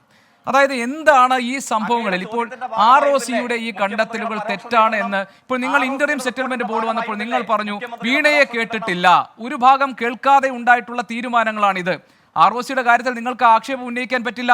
എക്സാലോജിക്കിനെ കേട്ടിട്ടുണ്ട്, വീണ വിജയനെ കേട്ടിട്ടുണ്ട്, ശരിയായ രേഖകൾ ഹാജരാക്കാൻ കഴിഞ്ഞിട്ടില്ല എന്നീ റിപ്പോർട്ടിൽ പറയുന്നുണ്ട്. എന്തേ ഹാജരാക്കാൻ കഴിയാത്തത്? താങ്കൾ പറഞ്ഞു GST അടച്ചില്ല എന്ന ആക്ഷേപങ്ങളായിരുന്നു കേരളത്തിൽ ചർച്ച ചെയ്തത്. അപ്പോൾ അതിൻ്റെ തെളിവുകൾ കൊടുത്തപ്പോൾ ആ ചർച്ച അവസാനിച്ചു. ഇല്ല, ആദായ നികുതി ഇനത്തിൽ കൊടുക്കാനുള്ള തുകയും അതിൻ്റെ പലിശയും കൊടുക്കാത്തതിൻ്റെ രേഖകൾ അതായത് ROCയുടെ റിപ്പോർട്ടിൽ പറയുന്നു. നേരത്തെ കമ്പനി ആക്ട് ലംഘിച്ചതിൻ്റെ പേരിൽ പിഴയൊടുക്കിയിട്ടുണ്ട് എന്ന വിവരങ്ങൾ പുറത്തു വരുന്നു. സാക്ഷ്യപത്രങ്ങളിൽ പറഞ്ഞത്, സത്യവാങ്മൂലത്തിൽ പറഞ്ഞത് നുണയാണ് എന്ന ROCയുടെ കണ്ടെത്തലുകളുണ്ട്. ഇതിനെല്ലാം എന്താണ് വിശദീകരണം? നേരത്തെ പറഞ്ഞു ഒരു ഭാഗം മാത്രമേ കേട്ടിട്ടുള്ളൂ. ഇനി അത് പറയാൻ പറ്റില്ലല്ലോ, എല്ലാ ഭാഗവും കേട്ടിട്ടാണല്ലോ ഈ റിപ്പോർട്ട് വന്നിരിക്കുന്നത്. ഒരു കാര്യം ഞാൻ തീർത്തു പറയാം. ഈ വിഷയത്തിൽ നിങ്ങൾ ഏത് തരത്തിലുള്ള അഡ്ജസ്റ്റ്മെന്റുകൾ ആരോപിച്ചാലും ROC റിപ്പോർട്ടിന്റെ തൊട്ട് മുമ്പത്തെ ചോദ്യത്തിൽ അങ്ങ് തന്നെയല്ലേ എന്താണ് ജയ് എന്റെ അവസരമാണെന്നാണ് കരുതുന്നത്, അല്ലെങ്കിൽ അങ്ങേക്ക് തിരുത്താം. ഒരു മിനിറ്റ് ജയ്, ഒറ്റ സെക്കൻഡ്. ഷോൺ ഒറ്റ സെക്കൻഡ് ജയ്, ഷോൺ എന്താണ് പറഞ്ഞത്? അല്ല, ഇവിടെ ROCയുടെ റിപ്പോർട്ട് വന്നപ്പോൾ അതിന് രാഷ്ട്രീയ പ്രേരിതം, അവിടെ ഇൻട്രീം സെറ്റിൽമെൻറ്റ് ബോർഡിൻ്റെ വന്നപ്പോൾ അത് കേന്ദ്ര സർക്കാരിൻ്റെ വാലാട്ടി പട്ടികൾ. ഇപ്പോൾ ഇനി ആരുടെ ഉത്തരവ് വന്നാലും, ഇപ്പോൾ സുപ്രീം കോടതിയുടെ ഉത്തരവ് വന്നാലും ഇവർ ഇത് തന്നെ പറയുമെന്നാണ് എൻ്റെ വിശ്വാസം. അതുകൊണ്ട് തന്നെ ഞാൻ പറയട്ടെ, എനിക്ക് ഏതൊക്കെ തരത്തിലുള്ള അഡ്ജസ്റ്റ്മെൻറ്റ് ആരോപണങ്ങൾ എന്ത് തന്നെ വന്നാലും ഒരു കാര്യം ഞാൻ തീർത്ത് പറയാം.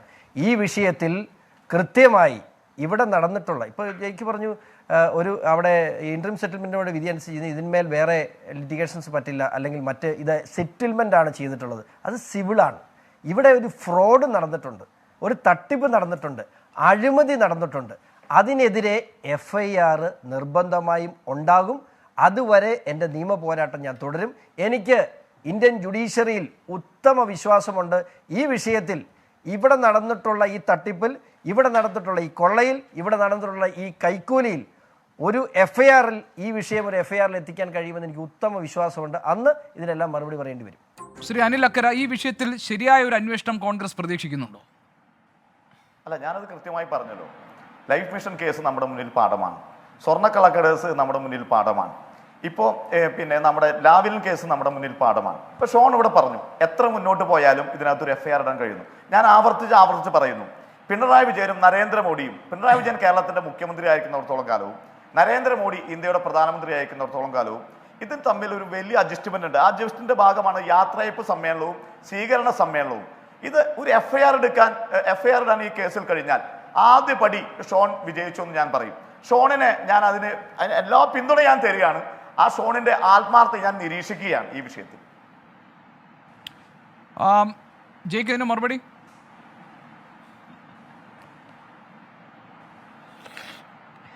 തീർച്ചയായിട്ടും ഞാൻ അതിന്റെ മറുപടിയിലേക്ക് വന്നത്, അതായത് നമ്മുടെ ആദരണീയനായ കോൺഗ്രസ് പ്രതിനിധി EDയും CBIയും ഒക്കെ പ്രത്യേകം കത്തയച്ചു കൊടുത്ത് കേരളത്തിലേക്ക് ക്ഷണിച്ചുകൊണ്ട് വന്ന് നല്ല തഴക്കവും പഴക്കവും ഉള്ള ആളാണ്. അദ്ദേഹം വീണ്ടും അത് ആവർത്തിക്കണമെന്നുള്ളതാണ് എന്റെ അഭിപ്രായം. അദ്ദേഹത്തിന് അതിന്റെ അനുഭവങ്ങൾ ഉണ്ടല്ലോ. അദ്ദേഹം കത്തയച്ചാൽ ഞാൻ എന്റെ നാട്ടിൽ നടന്ന ഒരു അഴിമതി പരാതി കൊടുത്ത് FIR ഞാൻ ഇടിച്ചു. മനസ്സിലായല്ലോ?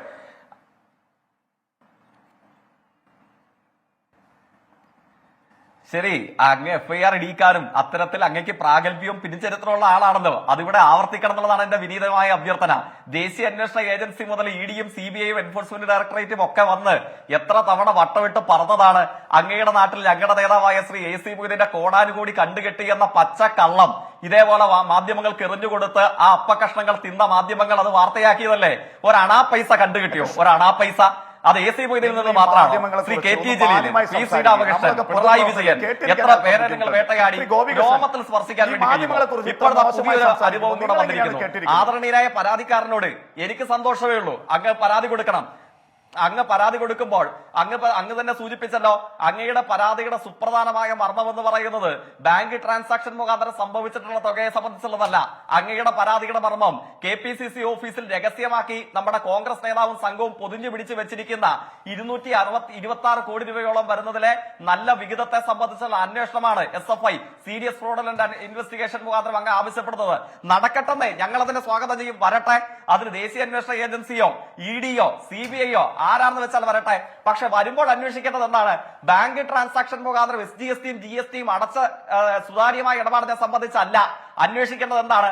കള്ളപ്പണം വെളുപ്പിക്കാൻ ഇന്ററിം സെറ്റിൽമെന്റിനോട് കൂടെ നിന്ന് 70% 226 കോടി രൂപയുടെ വെളുപ്പിക്കാൻ അനുമതി കൊടുത്ത് പിന്നെ അതിന് ഇമ്മ്യൂണിറ്റി കൊടുത്ത് പ്രോസിക്യൂഷൻ പ്രൊസീഡിംഗ്സിൽ നിന്നും അതോടൊപ്പം ഫർദർ ടാക്സ് ഇമ്പോസിഷനിൽ നിന്നും സംരക്ഷണം കൊടുത്ത കേരളം കണ്ട സമീപകാലത്തെ ഏറ്റവും വലിയ കള്ളപ്പണ ഇടപാട് അതിന്റെ പങ്കുപറ്റുകാരായ കോൺഗ്രസ് നേതാക്കന്മാർ അതിനെ സംബന്ധിച്ചാണ് ചർച്ച ചെയ്യേണ്ടത്. ഇതൊക്കെ പറയുമ്പോഴും ഈ വന്നിരിക്കുന്ന ആരോപണങ്ങൾ ഗൗരവമുള്ളതാണ് എന്ന് അറിയാമല്ലോ. ഇതുമായി ബന്ധപ്പെട്ട അന്വേഷണങ്ങളിലേക്ക് കടക്കുന്നതിന്റെ പ്രാധാന്യം എന്താണെന്ന് താങ്കൾക്കറിയാമല്ലോ. അതുകൊണ്ട് ഇതൊക്കെ തന്നെ കേരളത്തിൽ ചർച്ചയാക്കപ്പെടുകയും ചെയ്യുമെന്ന കാര്യവും താങ്കൾക്കറിയാമല്ലോ. രാഷ്ട്രീയമായി പ്രത്യാഘാതം ഉണ്ടാക്കുന്നതാണ് ഈ ആരോപണങ്ങൾ. അതിന്റെ ഗൗരവം താങ്കൾക്കറിയാമെന്ന് എനിക്കറിയാം. ശ്രീ അനിൽ അക്കരെ നേരത്തെ പറഞ്ഞു മാധ്യമങ്ങൾക്കെതിരെ പറയുമ്പോൾ എന്തിനാണ് നിശബ്ദനായിരിക്കുന്നതെന്ന്. ഈ എല്ലാവരും പ്രതിരോധത്തിലാകുമ്പോൾ അവരുടെ സ്ഥിരം രീതികളാണ് മാധ്യമങ്ങളെ പഴിചാരുക, അവരുടെ തലക്കിട്ടടിക്കുക എന്നുള്ളത്. അപ്പോൾ സംവാദം എന്നതൊരു സ്വതന്ത്ര അഭിപ്രായ പ്രകടനത്തിനുള്ള വേദിയാണ്. മാധ്യമങ്ങൾക്ക് അവരുടെ നിലപാടുകളുണ്ട്. മാധ്യമങ്ങൾ സത്യം പറയാനുള്ളവരാണ്. മാധ്യമങ്ങൾ കാര്യങ്ങൾ പറയാനുള്ളതാണ്. ഞങ്ങളുടെ ദൗത്യവും ഉത്തരവാദിത്വവും ഞങ്ങൾക്കറിയാം. ശ്രീ യുവരാജ്, ഇവിടെ ആരോപണം നേരിടുന്നത് ഒരു ഭാഗത്ത് BJP ആണ്. കാരണം രാഷ്ട്രീയ കൂട്ടുകെട്ടെന്ന ആരോപണം. ഇനി ഡയറക്റ്റായിട്ട് ഈ അന്വേഷണ ഏജൻസികൾക്ക് കേസെടുത്ത് അന്വേഷിക്കാൻ പാകത്തിൽ എല്ലാ വിവരങ്ങളും ROCയുടെ റിപ്പോർട്ടിൽ ഉണ്ടെന്നിരിക്കെ ഇനി എന്തിനാണ് ഇടനിലയിൽ നിന്നുകൊണ്ട് ഒരു 3 അംഗ സമിതിയുടെ അന്വേഷണം എന്ന ചോദ്യം പ്രസക്തമല്ലേ? അല്ല, കേന്ദ്ര അന്വേഷണ ഏജൻസികളെ സംബന്ധിച്ചിടത്തോളം അവർ അതിൻ്റെതായ ടൈം എടുത്തിട്ടുണ്ട്. അതിപ്പോൾ ഏത് കേസായിരുന്നാലും ശരി തന്നെയാണ്. 2G സ്കാം കേസിൽ എന്നാണ് FIR വന്നത്? ചിദംബരം എന്നാണ് ജയിലിൽ പോകുന്ന സാഹചര്യം ഉണ്ടായത്? 2014 കേന്ദ്രത്തിൽ BJP സർക്കാർ അധികാരത്തിൽ വന്നതല്ലേ? അങ്ങനെയാണെന്നുണ്ടെങ്കിൽ 2015-ലോ 16-ലോ ഒക്കെ അവരകത്ത് പോകണ്ടേ? പോകുന്ന സാഹചര്യം ഒന്നും ഉണ്ടായില്ലല്ലോ. 2019-ലല്ലേ ഒന്ന്. രാഷ്ട്രീയ എതിരാളികളെ അങ്ങനെ അധികാരം ഉപയോഗിച്ച് വേട്ടയാടുക എന്ന് പറയുന്ന നയമൊന്നും കേന്ദ്രം ഭരിക്കുന്ന BJPക്കാവട്ടെ അല്ലെങ്കിൽ ഭാരതീയ ജനതാ പാർട്ടിക്ക് മൊത്തത്തിൽ സംസ്ഥാന സർക്കാരുകൾക്കാകട്ടെ അങ്ങനെ ഒരു നയമൊന്നുമില്ല. എല്ലാത്തിനും വളരെ വ്യക്തമായിട്ട് ജനങ്ങളുടെ മുമ്പിൽ വളരെ സുതാര്യമായി തന്നെ അന്വേഷണങ്ങൾ നടക്കട്ടെന്നേ. അന്വേഷണങ്ങൾ നടന്ന് പ്രതികളെന്ന് ആരോപിക്കപ്പെടുന്നവർക്ക് പോലും അവർക്കും അതിൻ്റെതായ സമയം കൊടുക്കണ്ടേ? അവരെ കേൾക്കണ്ടേ? അന്വേഷണങ്ങൾ കൃത്യമായിട്ട് നടക്കട്ടെന്നേ. നടന്നു വരട്ടെ. നടന്നു വന്നു കഴിയുമ്പോൾ സ്വാഭാവികമായി FIR വരേണ്ടടുത്ത് വരും. അകത്ത് പോകേണ്ടകത്ത് പോകും. അതിന് അതിൻ്റെതായ സ്വാഭാവികമായ സമയമെടുക്കും. ആ ഫൈസൽ ഫരീദെ ഒന്ന് കണ്ടുകിട്ടാൻ കുറെ കോർണർ നോട്ടീസ് ഇഷ്യൂ ചെയ്ത കഥയുമായിട്ട് കേന്ദ്ര സഹമന്ത്രി ഇവിടെ വന്ന് പലയാവർത്തി മാധ്യമങ്ങളെ കണ്ടു പോയതാ. ഇപ്പൊ പിടിച്ചോണ്ട് വരും, നാളെ പിടിക്കും എന്ന് പറഞ്ഞിട്ട് കേട്ടില്ല. ജയിക്ക് ഇവിടെ നിന്ന് നമ്മള് മറ്റൊരു രാജ്യത്തിൽ ഇരിക്കുന്ന ഒരാളെ കുറിച്ചിട്ട് അവിടുത്തെ നിയമ സംവിധാനങ്ങളെ മുഴുവൻ ബ്രേക്ക് ചെയ്തുകൊണ്ട് പിടിച്ചുകൊണ്ട് വരുന്നതൊക്കെ സംബന്ധിച്ചിട്ടാണോ നിങ്ങൾ ഇത് പറയുന്നത്? നിങ്ങൾ എന്തൊക്കെയായി പറഞ്ഞുകൊണ്ട് വരുന്നത്? നിങ്ങൾ എന്തൊക്കെയായി പറയുന്നത്? മറ്റൊരു രാജ്യത്ത് അതിന്റേതായ നിയമ സംവിധാനങ്ങളില്ലേ? അത് നമുക്ക് ഇന്ത്യയിൽ ഒരു പ്രതിയെ പിടിക്കുന്നത് പോലെയാണോ? കേരളത്തിൽ നിന്ന് തമിഴ്നാട്ടിൽ പോയി, അല്ലെങ്കിൽ കേരളത്തിൽ നിന്ന് ആന്ധ്രാപ്രദേശിൽ പോയി, കേരളത്തിൽ നിന്ന് കർണാടകത്തിൽ പോയിട്ട് ഒരു പ്രതിയെ പിടിച്ചോണ്ട് വരുന്നത് പോലെയാണോ ഇവിടെ പോയി പിടിച്ചോണ്ട് വരുന്നത്? ഇപ്പോ നമ്മുടെ ജോസഫ് മാഷിന്റെ കൈവെട്ടിയ കേസിലെ പ്രതിയുണ്ടല്ലോ, എന്നെ പോപ്പുലർ ഫ്രണ്ടുകാരൻ, അയാള് 12 വർഷക്കാലം മുഖ്യമന്ത്രിയുടെ മൂക്കിന് താഴെ അദ്ദേഹത്തിന്റെ വീട്ടിന്റെ അടുത്ത് താമസിച്ചില്ലേ? കേരള പോലീസിന് സാധിച്ചോ? ഇല്ലല്ലോ. അപ്പൊ അതുപോലെയൊന്നും അല്ല, മറ്റൊരു രാജ്യത്തിരിക്കുന്ന ഒരാളെ പെട്ടെന്ന് പോയിട്ട് നാളെ ഇങ്ങനെ പിടിച്ചോണ്ട് വരിക എന്ന് പറയുന്നതൊന്നും അത്ര പെട്ടെന്ന് നടക്കുന്ന കാര്യമൊന്നുമല്ല. അതിന് അതിന്റേതായ സമയം എടുക്കുകയും ചെയ്യിക്കുക. അതിന്റെ സമയത്ത് അവരൊക്കെ വന്നോളും. വരുന്ന സമയത്ത് പിണറായി വിജയനും വീണ വിജയനും ഒന്നും അകത്ത് പോകാതെ നോക്കി സംരക്ഷിക്കുന്നു പറഞ്ഞോളല്ലേ നിങ്ങൾ? ജീവൻ കൊടുത്ത് സംരക്ഷിക്കുമെന്ന് നാണമുണ്ടോ ഇവിടെ വന്നിരുന്ന് വർത്താനം പറയാൻ? ആരെ ജീവൻ കൊടുത്ത് സംരക്ഷിക്കുമെന്ന്? ആരെ ജീവൻ കൊടുത്ത് സംരക്ഷിക്കുമെന്ന് മനസ്സിലായില്ല. കേൾക്കാൻ വയ്യ. ജീവൻ കൊടുത്ത് സംരക്ഷിക്കുമെന്ന് പറഞ്ഞ ആരാ? ജീവൻ കൊടുത്ത് സംരക്ഷിക്കുന്ന പറഞ്ഞ ആരാ? സ്വപ്ന സുരേഷിന്റെ കേരളത്തിലെ മാധ്യമങ്ങൾ വാർത്ത റിപ്പോർട്ട് ചെയ്തല്ലേ? സ്വപ്ന സുരേഷിന്റെ സ്വത്ത് സംരക്ഷിക്കാൻ നടക്കലാണോ ബി ജെ പിക്കാരുടെ? സ്വപ്ന സുരേഷിന്റെ ജീവൻ രക്ഷിക്കാൻ നടക്കല അശ്വത്ഥാമ വന്ന ആന ഉണ്ടായിരുന്നല്ലോ നമ്മുടെ ശിവശങ്കരൻ, അദ്ദേഹത്തിന്റെ പണിയായിരുന്നു. അതാണ് അദ്ദേഹം ജയിലിൽ പോയി കിടക്കുന്നത്. അദ്ദേഹത്തെ സംരക്ഷിക്കാൻ നടന്നതാണ്. ഞാനൊരു കാര്യം ചോദിക്കട്ടെ, സ്വപ്ന സുരേഷിന്റെ ഏറ്റവും വലിയ ആളായിരുന്നല്ലോ അദ്ദേഹം, അവരെ സംരക്ഷിച്ചുകൊണ്ട് നടന്ന ആളായിരുന്നല്ലോ പി ആർ ശിവശങ്കരൻ. ആ പി ആർ ശിവശങ്കരനെ രക്ഷിക്കാൻ നടന്നിരുന്ന ആളായിരുന്നല്ലോ പിണറായി വിജയൻ. ആ ശിവശങ്കരൻ ജയിലിൽ പോയില്ലേ? ഒറ്റ ചർച്ച കൊണ്ട് തീരുന്നതല്ല ഈ വിഷയം എന്ന് നമുക്കറിയാം. രാഷ്ട്രീയ ഒത്തുതീർപ്പുകൾക്കുള്ള അവസരമായി ഇത് വിനിയോഗിക്കപ്പെടുമോ എന്ന ചോദ്യം അവിടെ അവശേഷിക്കുന്നുണ്ട്. അതിനെല്ലാം അപ്പുറം എക്സാലോജിക്കും അതോടൊപ്പം തന്നെ CMRലും തമ്മിലുണ്ടാക്കിയ കരാറിന്റെ നിജസ്ഥിതികൾ കേരളത്തിന്റെ പൊതുസമൂഹത്തിന് അറിയാനുള്ള അവസരം എങ്ങനെ ഉണ്ടാകുമെന്ന ചോദ്യം പ്രസക്തമായി അവശേഷിക്കുന്നു. ഈ ചർച്ചയിൽ പങ്കെടുത്ത എല്ലാ അതിഥികൾക്കും നന്ദി. ലോകത്തെവിടെയായാലും ഏത് സമയത്തും 24 വാർത്തകളും ഓഗ്മെന്റഡ് റിയാലിറ്റി പാക്കേജുകളും എക്സ്പ്ലെയിനറുകളും വിശദമായി കാണാൻ ഞങ്ങളുടെ യൂട്യൂബ് ചാനൽ നിങ്ങൾക്ക് സബ്സ്ക്രൈബ് ചെയ്യാം.